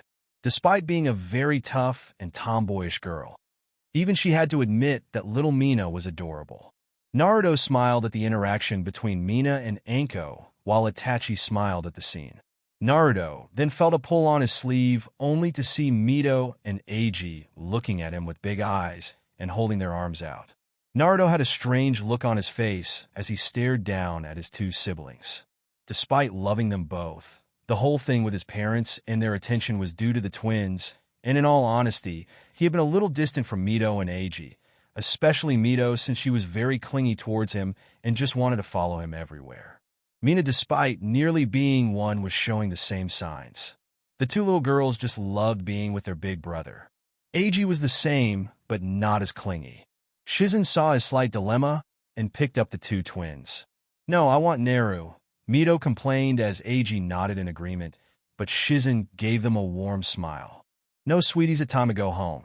You both need your baths, she said, getting a disagreeable look on the twins' faces. Mito-chan, Eiji-chan, Naruto said, getting the twin attention. When I come home, I will try to read you a bedtime story, okay? He said, getting smiles from the two, making a small smile appear on Naruto's face in return. Shizen then put the two down and placed Mina into the stroller, who began to cry a little, not wanting to be out of her big brother's warm embrace. Naruto, are you coming? Shizen asked. Not just yet, Nei-chan. I'm gonna have one more bowl. All right, but be home soon. That you might be a shinobi now, but you're still 9, and you need your sleep, she said. That goes for all of you too. Anko and Itachi nodded as well, and then watched as Shizen gave Naruto a kiss on the forehead before leaving with Mito, Eiji, and Mina back to their home. As they left Naruto, since the Umbus that were watching over them moved to follow Shizen and his 3 siblings. They watched them go before Itachi turned to Naruto. Still trying to put space between them, aren't you? He asked as Naruto sighed a little and nodded. Anko looked at him weirdly. Why are you trying to put space between them? They are adorable. I just want to eat them up, she said while Naruto just didn't say anything. It's just some personal business, Anko-san, Itachi said, making Anko look at them both weirdly before she nodded. The trio sat there as they talked to one another, sometime also speaking to the ramen stand owner Tucci, who the 3 saw as a nice middle-aged man who was happy to help any who needed help. He had a daughter their age, Ayam, who they had seen a few times. As Anko and Itachi spoke with Itachi, Naruto's sensor abilities picked up on something that he felt was irregular. He could feel the Kumo shinobi, along with the Raikage, enter the moment they entered the village. The Raikage stood out among the other 2 since his power was enormous, the same as his father and his Gigi. Naruto hoped of the stool and stood in the middle of the empty street as he looked in the direction of where the signature was coming from. Naruto-kun, what is it? Anko asked as she and Itachi followed him. One of the Kumo shinobi, he said, already putting the 2 on alert. He not at the hotel with the others. He over by the Hyuga compound. Why is he there? Naruto said aloud, making Itachi and Anko widen their eyes. You don't think he's going to kidnap a Hyuga, do you? Anko asked, since they were both aware that Kumo for some reason desired the Hyuga clan dojutsu, the byakugan. Let's go check it out, he said as the 2 nodded and headed towards the Hyuga compound. It only took a few minutes before they arrived on one of the buildings opposite the Hyuga compound, and Naruto immediately began scanning the area for the Kumo shinobi he could sense. After a moment of search, he saw a black-clad figure against one of the outer walls, showing it to be the Kumo shinobi with the forehead protector covering his right eye. In his right arm, their eyes widened when they saw the Hyuga heiress, Hinata Hyuga, unconscious in his left arm. Anko, go warn my father. Now, he said as Anko did not need to be told twice before taking off as fast as she could. All the clan heads are at that gathering. He knew the head of the Hyuga clan would not be here, Itachi said as Naruto nodded. We have to buy some time. We can't let him get away. Naruto and Itachi took a deep breath knowing this could go very badly, but they were shinobi of the lead now, and it was their duty to protect the people who live there. As the Kumo shinobi was about to move both boys threw shuriken towards him. The Kumo shinobi sensed them coming and dodged out the way and landed a little to his left. He looked to his left, and his eyes widened a little when Naruto appeared a little in front of him with the shusui unsheathed and descending towards his head. He expressed interest in the black sword for a moment before he grabbed a kunai from his right pocket and blocked the strike, though buckled a little from the strength of the blade, and saw his kunai crack in a few places. However, when he blocked and focused on Naruto, Itachi appeared to the side and grabbed hinata form the man's grasp. They both heard the man curse loudly as Itachi jumped away as fast as he could, with Naruto doing the same. They regrouped with each other while protecting Hinata. Give me the girl, brats. You don't want to piss me off, he said, taunting them. We are shinobi of the leaf. We will not let you kidnap one of our own, Naruto said back. The man laughed before making a few hand seals. Let's see if you brats can live up to what you claim, he said. Right on. Dendu Undri. A thin wire of lightning erupted from his midsection and shot all around him and toward Naruto and Itachi, aiming for their stomach, as if wanting to bisect them. Naruto jumped in the air, while Itachi managed to jump just before the man performed the jutsu. When Naruto looked at Itachi, he saw red and 3 tomos in each eye. Sharingan. He believed Itachi used it to predict the man's movement. As they jumped, the Kumo appeared in front of Naruto and kicked the small blonde and knocked him to the ground. He did the same to Itachi, but with the Sharingan activated, Itachi managed to dodge the swipes and kick them and was giving him, but could not attack due to having Hinata still in his arms. Itachi gritted his teeth a little since he could not fight back, but then heard Naruto's voice. Water style. Water bullet, he said as balls of water made their way towards the Kumo ninja. The Kumo nin jumped out of the way, enabling Itachi to appear in the gardens of the Hyuga compound and lay her on the ground before going back to the battle. Returning, he saw Naruto with his blade redrawn, blocking quick and powerful strikes from the Kumo nin. Though Naruto was managing to block, the man's superior strength forced him to get pushed back and against a wall. The Kumo nin grinned before finding kunai being thrown towards him. Cursing again, he humped back and away from the kunai. Naruto and Itachi then stood next to one another and charged towards the enemy. Naruto threw punches and palm strike towards the Kumo nin, specifically trying to hit a few of the weak and pressure points that Tsunade and Shizen had told him about. Itachi, meanwhile, was trying to sweep his legs with his uchiha style. They tried pushing him back, but the man was an adult and his physical strength was superior, so they used their smaller bodies to dodge his strike, which were quite slow, and were able to dodge them. Though he did manage to land a few hits on the two, he was surprised that they just kept getting back up and throwing strikes toward him. He swore he even felt a low-level genjutsu get put on him before he managed to quickly get RD of it with a pulse of chakra. The uchiha. He thought since he knew with the Sharingan, Itachi would try and put him in a genjutsu and trap him. The Kumo ninjas started getting annoyed when the two genin did not let up before they both jumped back. Katan. Gokaku no Jutsu. Itachi called as a fireball erupted from his mouth and toward the ninja. The ninja saw it coming and jumped in the air to dodge it, but his eyes widened when he saw Naruto was now in front of him and had shusui drawn out again. Naruto swung his blade, just as the Kumo nin tried to push himself back. Despite the dodge, the tip of the shusui sunk into the man and slashed him across the chest. Naruto landed next to Itachi, both who got in their stances again, as the Kumo nin fell back a little and gripped his chest. You little shit, he said as he checked his wound and saw it was shallow, but went across most of his chest. What are these kids? They are no ordinary children, he said and looked into their eyes. Itachi with his Sharingan and Naruto with his violet eyes gazed intensely towards him. Right on. Suji Furushu, he said as his two hands surged with lightning and put them together. He did not realize that Itachi had just coped his jutsu when he saw the hand signs. Just as the attack was about to be sent off, another strong chakra signature appeared around them, and a blur shot out from the Hyuga compound and struck the Kumo ninja in the chest. Hakusanjuni Sho, the Hyuga cried out as he struck the Kumo nin 32 times in the chest. When it was over, Naruto and Itachi watched as the man stumbled back a little before blood spurted out of his mouth. His eyes rolled into the back of his head and dropped to the ground dead. They looked at the Hyuga and saw he looked just like the clan head Hayashi, making them realize he was Hisashi Hyuga, the younger twin brother of Hayashi Hyuga. Hisashi glared at the fallen man before he made his way over to the two boys and gave them a bow. "Thank you for protecting Hinata."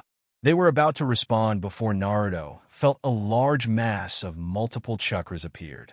From their right, they looked over and watched as Naruto's parents, Jiraiya, Tsunade, and the clan heads appeared along with a few Umbu. "Naru-chan, Itachi Kiyuin." Naruto and Itachi winced a little when they heard their mother's voices and quickly found themselves glomped by Kushina and Mikoto, who began to threat and check them over. Both saw the bruises that were beginning to form on their faces and glared towards the fallen shinobi. When the two mothers were told by the two boys they were okay, Kushina nodded and joined Minato, who was speaking to Hisashi with the others while Mikoto hung back with the boys. Naruto watched as Itachi went a little red with Mikoto still checking him over and was planting kisses on him. From where he could stand, he could hear his mother saying they should check on the twins and Mina. Even now, they are all she can think about. Naruto thought a little bitterly as he looked down at the ground as he shook slightly. Shaking his head a little, Naruto began to walk away and just made his way home while Itachi gave him a sad glance while Mikoto just wondered what had him so down. Meanwhile, Tsunade and Hiruzen, who had heard what Kushina said, looked at Naruto with sadness in their eyes. "We need to talk to them about this, Sarutobi-sensei. Look at Naru-chan. Even if he doesn't necessarily show it, the way they treat him is affecting him. I heard from Shizen that he is distancing himself from the twins. It's like he doesn't want them to get too close to him," said Tsunade, worry clear in her voice. "While I agree with you, Tsunade-chan, the question still remains, how would we get them to see what they are doing to young Naruto? I doubt they even realize that their actions, or rather, inaction, is causing him any sort of grief," he replied, also worried about the young boy that he saw as a grandson. "At the moment, the only thing we can do is wait and see if they will realize their mistake before it is too late." Naruto stood at the north gate of Konoha as he waited for his team and sensei to arrive so they could go on their mission. Today marked their first C-rank mission ever, and Naruto could not help but feel a little excited. The night the Kumo shinobi had attempted to kidnap the Hyuga heiress, the Hyuga clan as well as the Shinobi Council had been extremely thankful towards him. Itachi and Anko, since if it was not for Naruto and Itachi holding the ninja back and Anko going to warn the Hokage, then they may have lost the Hyuga heiress. As a reward, they made the rescue a completed a ranked mission, and all three genin got the pay. It also set a new record as Naruto, Itachi, and Anko became the youngest team to ever go on an A-ranked mission. Mikoto, of course, gave them a small scolding, but they knew that was just the mother in her talking. Though she was extremely proud of her first genin team and knew from that moment that Naruto, Itachi, and Anko would go on to do great things. They had their test the next day, which was basically to let Mikoto see their level of strength. She was not disappointed, and on more than one occasion, had found herself on the defensive before managing to push them back and subdue them. It made the trio realize that Mikoto was a very powerful woman who had rightfully earned the title of Fire Mistress of the Leaf. Since then, for the next 6 months, they went on simple D-rank missions all around the Leaf Village. They came up with a simple routine, which was to perform D-rank missions in the morning, and then they would break for a lunch break before meeting up again for a few hours in the afternoon to train. Mikoto had managed to find certain aspects with each of the three to help train them, in which she was thankful for, since she was not the type to leave one out while focusing on the other two. With Itachi, she helped him with his ninjutsu and genjutsu, since they both had the sharingan. Anko was taijutsu, and she would spend a good hour or more just blazing it out with the girl while also focusing on her elemental ninjutsu, which she decided to learn after seeing the two boys use theirs for the first time. Not surprising, she had fire element as well, which was a bonus. With Naruto, she struggled with for a short while before she could also help him with his taijutsu and kinjutsu. Though she used a tanto as a weapon other than a katana, the dynamic were similar, plus it gave Naruto plenty of time to practice his kinjutsu skills against his sensei and improve them. As Naruto thought of his skills, he looked down to the ground and stared at his two hands. He had always wondered what could help him stand out from his parents and teachers, since they were all very world-renowned. His father had the Hiroshin, his mother had her Kinjutsu, and both had Fuinjutsu. Mikoto had her Fire Jutsu, Tsunade her healing skills and super strength. Jiraiya had his Toad Jutsus, Kakashi had his Chidori, Itachi his Sharingan, and Sarutobi with his Bojutsu and decades of experience. He had wondered what would set him apart from the rest. And it was 1 month ago when he finally found just what that was. Flashback. Naruto panted a little as Tsunade threw another punch towards which he managed to jump to the side and dodge at the last second. He regained his footing and charged towards Tsunade. This was one of their normal taijutsu spars that Tsunade began ever since she began teaching him. They were in a small training on the Senja compound that they used recently over the few years since Tsunade was the last of her clan, and she did not want to see her ancestral home collect dust. He threw his right fist towards her, which she caught almost effortlessly in her right hand. When she did, Naruto's right leg came up and swung from the side as well. Tsunade brought up her left elbow and blocked the strike. "Got you now, Naruchan," she said with a smirk before her eyes flickered to the side to see his left fist now coming toward her, having used the momentum to push another strike towards her. It was about to strike, but she dodged the strike by moving her head to the side before she spun around on the spot and threw him towards the other end of the area.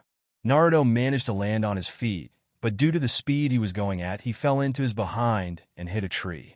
From the sideline, Shizen and Hiruzen winced a little at the impact, but saw that Naruto was already getting back up before he went forward and charged again, quickly engaging Tsunade again. Naruchan sure has spirit. He and Tsunade-sama have been going at it for 2 hours now, and he is still going. Shizen commended, though she was not surprised given the Uzumaki stamina. Naruto-kun has come a long way in these few years. Hiruzen commented amazed at how far the young blonde had come since he began his training with them. "Are you and Tsunade still planning on showing him the Shosenjutsu?" he asked as Shizen nodded. Tsunade-sama wants him to know it just in case of emergencies, plus his chakra control has only gotten better. I dare say a few more years and his control might surpass my own. She had even been thinking of giving him the Sozo Seize on his forehead, but she wanted to leave that decision to Naruto. Hiruzen nodded, knowing that while the Sozo Seize Tsunade created was indeed amazing, it had its drawbacks by shortening one's lifespan. Back with Naruto. Naruto panted as Tsunade kept throwing him around like a rag doll. Her taijutsu is just too strong. It is no wonder she hardly needs to use any ninjutsu or jinjutsu. He thought before his eyes widened when her hand glowed blue and she clenched it into a fist. "Be ready, Naruchan," she shouted to him before she brought her fist down to the earth, causing the ground in front of her to begin cracking apart and causing the earth to tear apart. The ground around Naruto felt like an earthquake and did his best to keep his footing. Tsunade's strength was always going to be a game changer, even if she was the one who was winning. When he was about to jump out of the war zone, he felt his foot get stuck and trapped between a piece of the rubble and kept him in place as the ground in front of him burst open and debris went flying towards him.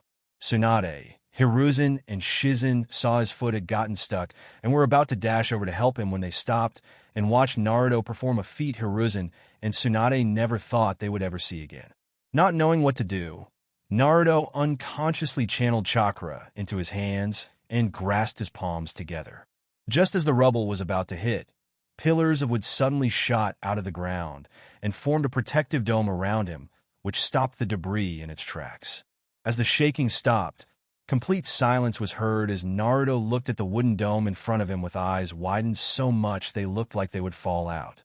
To the side, the 3 older shinobi were in a similar state, as Tsunade had even dropped to her knees as she saw one of her grandfather's techniques. "It's not possible," Tsunade muttered, trying to understand what just happened, while Shizen was muttering that it had to be some kind of jinjutsu and tried to dispel it. "Naruto," Hiruzen muttered as he looked at the boy who was in a similar state to them. "Just what are you going to become?" In flashback. A day I will never forget. Naruto thought as he and his three teachers came to the conclusion that somehow, which they were still trying to figure out, that Naruto had received the most legendary bloodline Konoha had ever had, the Mokutan. For the time being, they kept it a secret since if word got out to enemies of Konoha, or even to some of the higher-ups in the village like the elders or Danzo, that Naruto had the legendary Mokutan of the Shodai Hokage, Naruto's life would never be the same. Naruto-kun, he heard snapping him out of his daze as he saw Makoto along with Itachi and Anko at her side coming towards him. "Do you have everything you need?" Makoto asked as he showed a scroll in his right hand. So to recap, what was the mission again? Naruto asked, wanting to familiarize with the mission as much as possible. "It's very simple, really. We are to take this scroll," Makoto said, waving a small scroll in her hands before sealing it away into her wrist. "And we have to deliver it to Mifune, the general of Iron Country. The scroll has updates on the next shipment of chakra metal that we get traded with from Iron Country. I thought Iron Country was a neutral country. Plus it has samurais, not ninja." Anko asked. "It is, but even though it does not align itself with the other nations, it does trade with them, since Iron Country is a cold nation and it needs things like food imported since they can't grow food well in cold climates." "Then let's go. I can't wait. This will be my first time out of the village," Naruto said. Itachi quickly said the same, while Anko stayed quiet. Team 13 set off from Konoha to the cold conditions of Iron Country. 2 days later, Naruto, Makoto, Itachi, and Anko sat on 2 logs as they stopped for a short moment to take a breather from tree jumping and to get some food in their stomachs. 2 days of traveling were an interesting experience for the 3 genin, since their D ranks only ever took a few hours at the most. Naruto was currently eating a few onigiri he had made prior to the mission. Another thing his Nachon Shizen had drilled into his head was how to make simple basic meals that could be taken on missions and which would not take up much room. Onigiri had quickly gone to the top of the list, and he made sure to make enough for the trip there and back. Makoto and Itachi were eating some leftover stew that Makoto had made for dinner before they left, while Anko was eating some dango she acquired before they left Konoha. As they ate, Naruto began to pick up on multiple signatures closing in around them and were coming towards them at a fast pace. He looked towards Makoto, who had already picked it up, as had Anko and Itachi. The 4 nodded to each other and silently readied their weapons. A minute later, a swarm of arrows suddenly flew out of the woods around them and hit them, only for all 4 members to burst into smoke and be replaced by a log. Naruto blocked a sword strike from an overweight bandit before he kicked the man in the gut, which knocked him back and knocked him out. A dozen or so men, who were obviously bandits, ran into the small area where they had been eating. They obviously thought they could win against 3 children and a woman. "Where did they go?" one asked as they looked over the logs that were now on the ground. Just as another was about to speak, a rustle from above them made them look up to see Team 13 drop out of the trees and in the center of them before they began to attack. Naruto dropped between 2 and managed to split kick them both in the face, making them get knocked back. When one of them got back up, he ducked a strike and landed a strong strike on his left kneecap, making it break in the process, as well as the bandit fell down holding his knee in pain. The other got up, but before he could do anything, Naruto threw a bunch of shuriken towards him, pinning him to the tree. From his side, he watched as Makoto and Itachi easily took out the bandits around them, though Makoto just looked bored, if anything, and was simply chopping the back of their necks and quickly tying them up or drove her tanto through their chests. He watched as Anko shot a snake out of her sleeve, to which the snake then bit down on the man's jugular, causing blood to pour out of his throat and drop to the ground like a sack of potatoes. Anko had killed, and he noticed she had no problem with it. It made him wonder if she had ever killed before. He dodged a swing of a large wooden club and kicked the man square in the face, making him fly back and hit a tree. He sensed around and felt there were only a few of the bandits left, which quickly were taken out by Itachi and Makoto. However, he suddenly felt a small burst of killing intent hit him. It was nothing in comparison to what he was used to during his spars with either Makoto or Tsunade, but it was enough for him to notice it. His body acting on autopilot, he turned round, readied his blade, and threw it forward. When he did, he felt a small, warm splash hit his face. He wiped his other hand over the wet splash and looked at his hand in front of him. Blood. When he looked forward, he saw a man in his early 20s wearing similar clothing to the other bandits around them, with a chipped sword in his hand. Naruto's blade was in front of him, currently stabbing the young man in the chest. Naruto had a look of horror appear on his face as he realized what he had done, and his hand began to shake. His eyes stared into the man's brown ones and watched as they suddenly rolled into the back of his. Naruto slowly took his blade out of his chest and just stood there as the man fell to the ground as his breathing stopped completely. "Naruto?" Mikoto asked from behind him as Anko was seen standing behind Itachi, who had just thrown up. He had taken his first life as well by snapping one of the bandits' necks. Anko patted his back gently as Itachi just stared down at the ground. "I killed him. I didn't mean to, it just happened. My body reacted on its own," he said, stuttering as Mikoto closed the distance between them and placed her hands on his shoulders. "The first kill is always the hardest to take," she thought as Naruto suddenly ran from her grasp and, like Itachi had done moments ago, threw up behind a bush. As he did that, Mikoto began collecting the bodies of the dead bandits and placed them in a pile. She then performed a few fire jutsus and set the bodies on fire so that the bodies could be properly disposed of. The ones that were still alive did not stay alive for long before Mikoto slashed their throats with her tanto and added them to the burning fire. Afterward, her gaze softened towards Naruto and her son. This was one of the reasons she wanted this C rank. The way to Iron Country was known for having a lot of bandit encampments, and she wanted Naruto and Itachi to have their first kill. It was always tough for a genin to kill, but killing was in the job description of being a shinobi. She saw Anko was okay, which she knew she was. Anko had already killed due to her past tutoring. By having their first kill, they would not hesitate to do so again later on.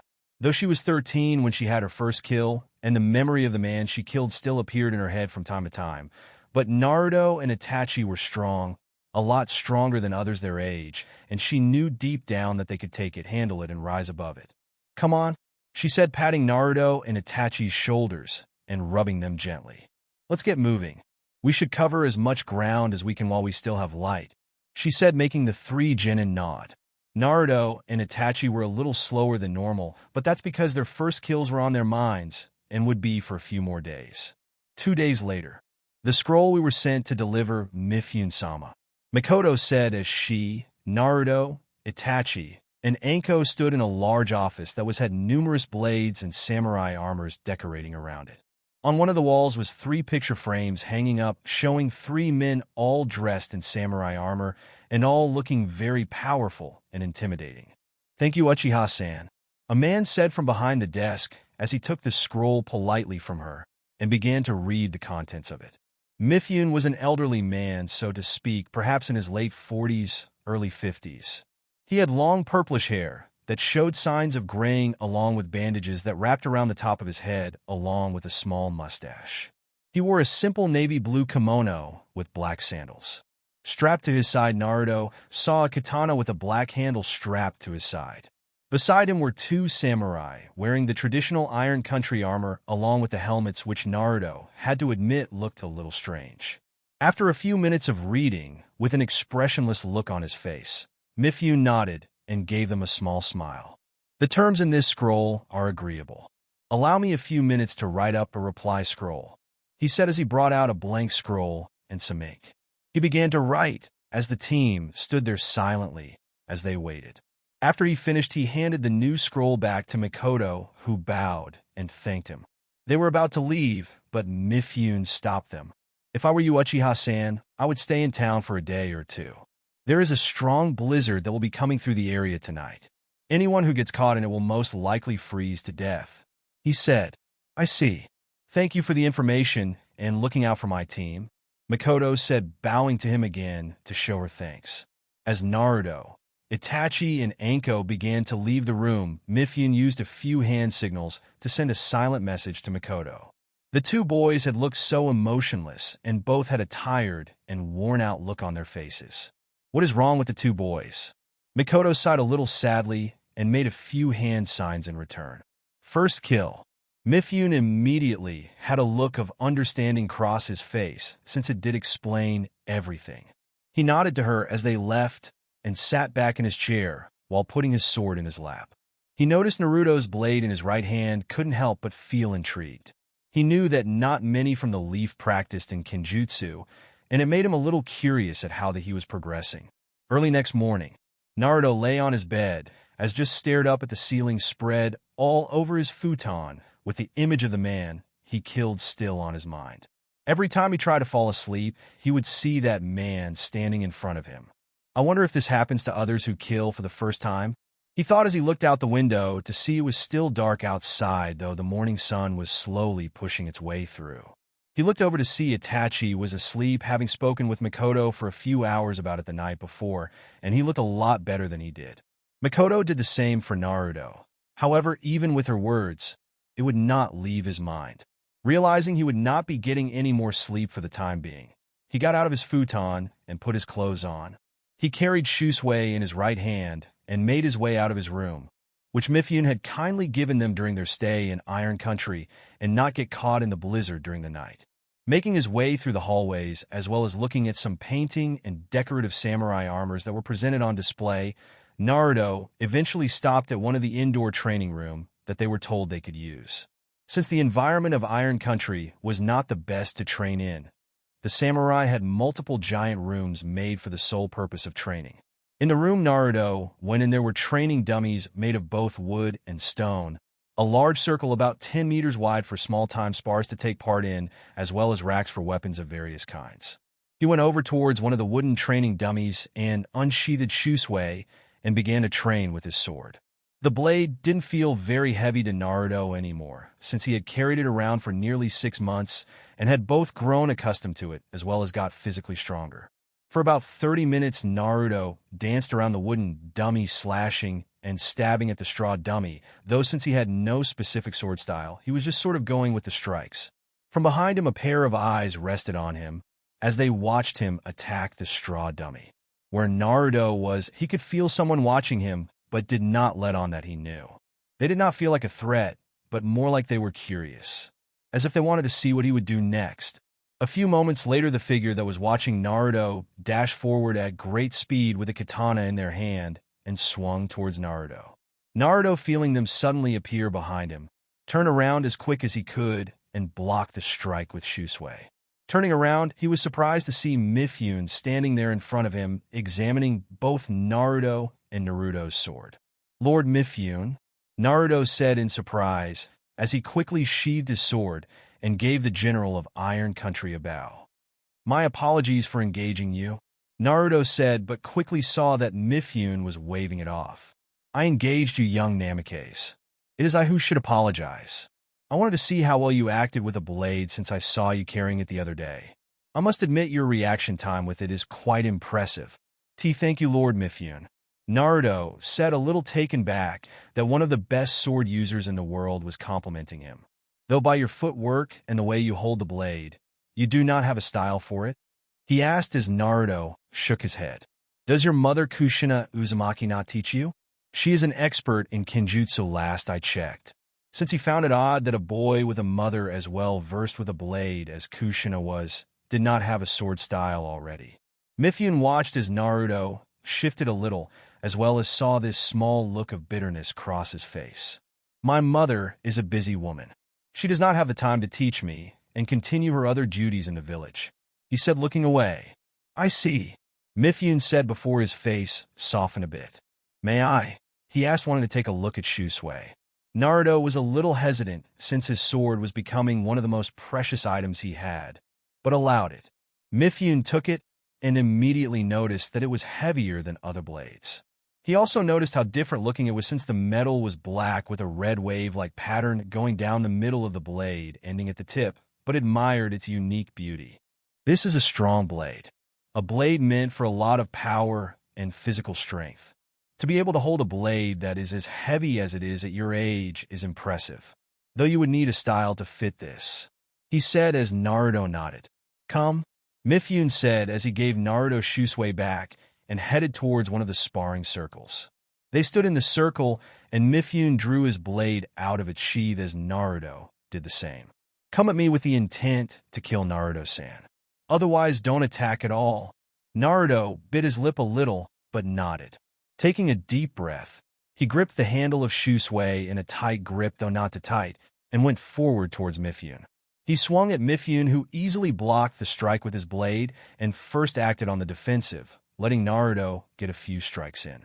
Every strike Naruto sent towards Mifune, the experienced samurai blocked it each time and blocked it with little difficulty.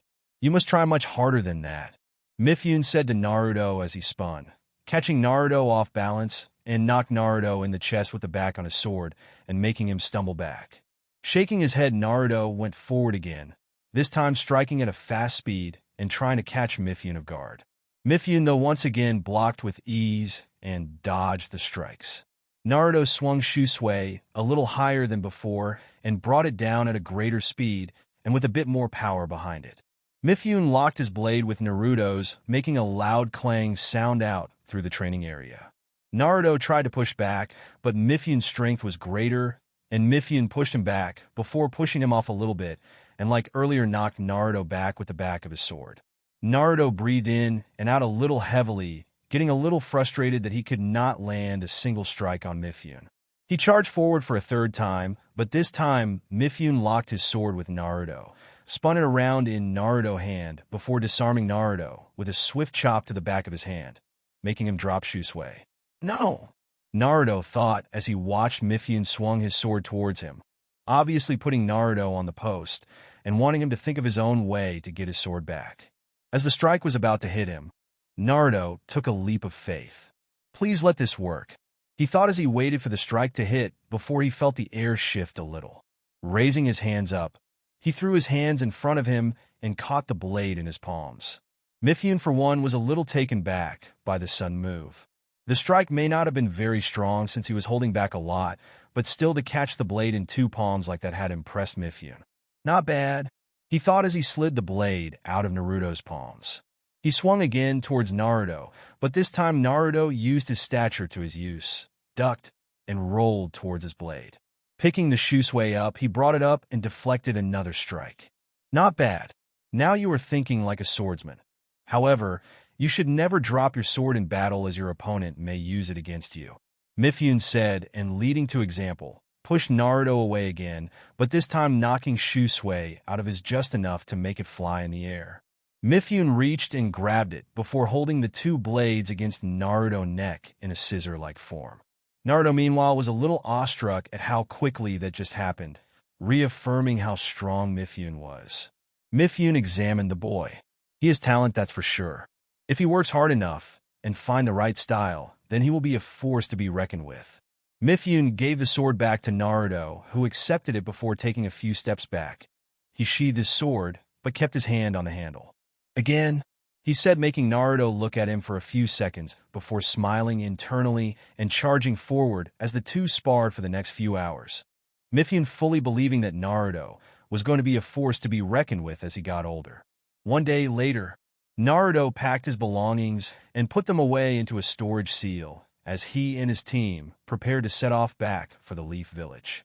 Itachi, Mikoto, and Anko were waiting for him just outside the room as Naruto finished the last of his packing. Shusui was strapped to his side as he patted the handle. Having sparred with Mifune a lot during the stay, Naruto felt that he somewhat improved as a swordsman and was taught that to be a great swordsman, his sword must become one with him, like it was an extension of his body. Mifune also drilled into him to have patience, since patience was a key element for a swordsman. After their last spar, Mifune had been impressed with Naruto and told him to get stronger, so that one day Naruto and Mifune could have a clash of swords like never before. As Naruto was about to leave, a small breeze went through the room, making Naruto stop, and a chakra signature appeared suddenly. However, it disappeared as quickly as it came. Turning around, he saw, on one of the side tables, a slightly large scroll now stood out. He went towards it and saw a note on the side. "This style has no master and has yet to be mastered. It will teach you the basics and fundamentals, but will allow you to create your own techniques. Perhaps you can be the first." Mifune. Naruto's eyebrows shot up in surprise. He was thankful that the general of Iron Country was nice enough to point out a few of his flaws and help improve them as well as apart with him, But now he really had to thank the man, for he believed he had found a style that would fit him. Naruto took the scroll and read the name of the side of it. Itoryu, one sword style. Weird name? Naruto thought as he opened it up and took a few glances at it before a grin appeared on his face. This is perfect, Naruto muttered before quickly sealing the scroll into a storage seal on his arm. As he left the room, he didn't notice Mifune standing with his back to the wall beside the window with his arms crossed and eyes shut. I look forward to seeing who you become, young Uzumaki, he said before disappearing. Naruto met back up with his team, looking back for a second at the compound before they finally began making their way back to Konoha.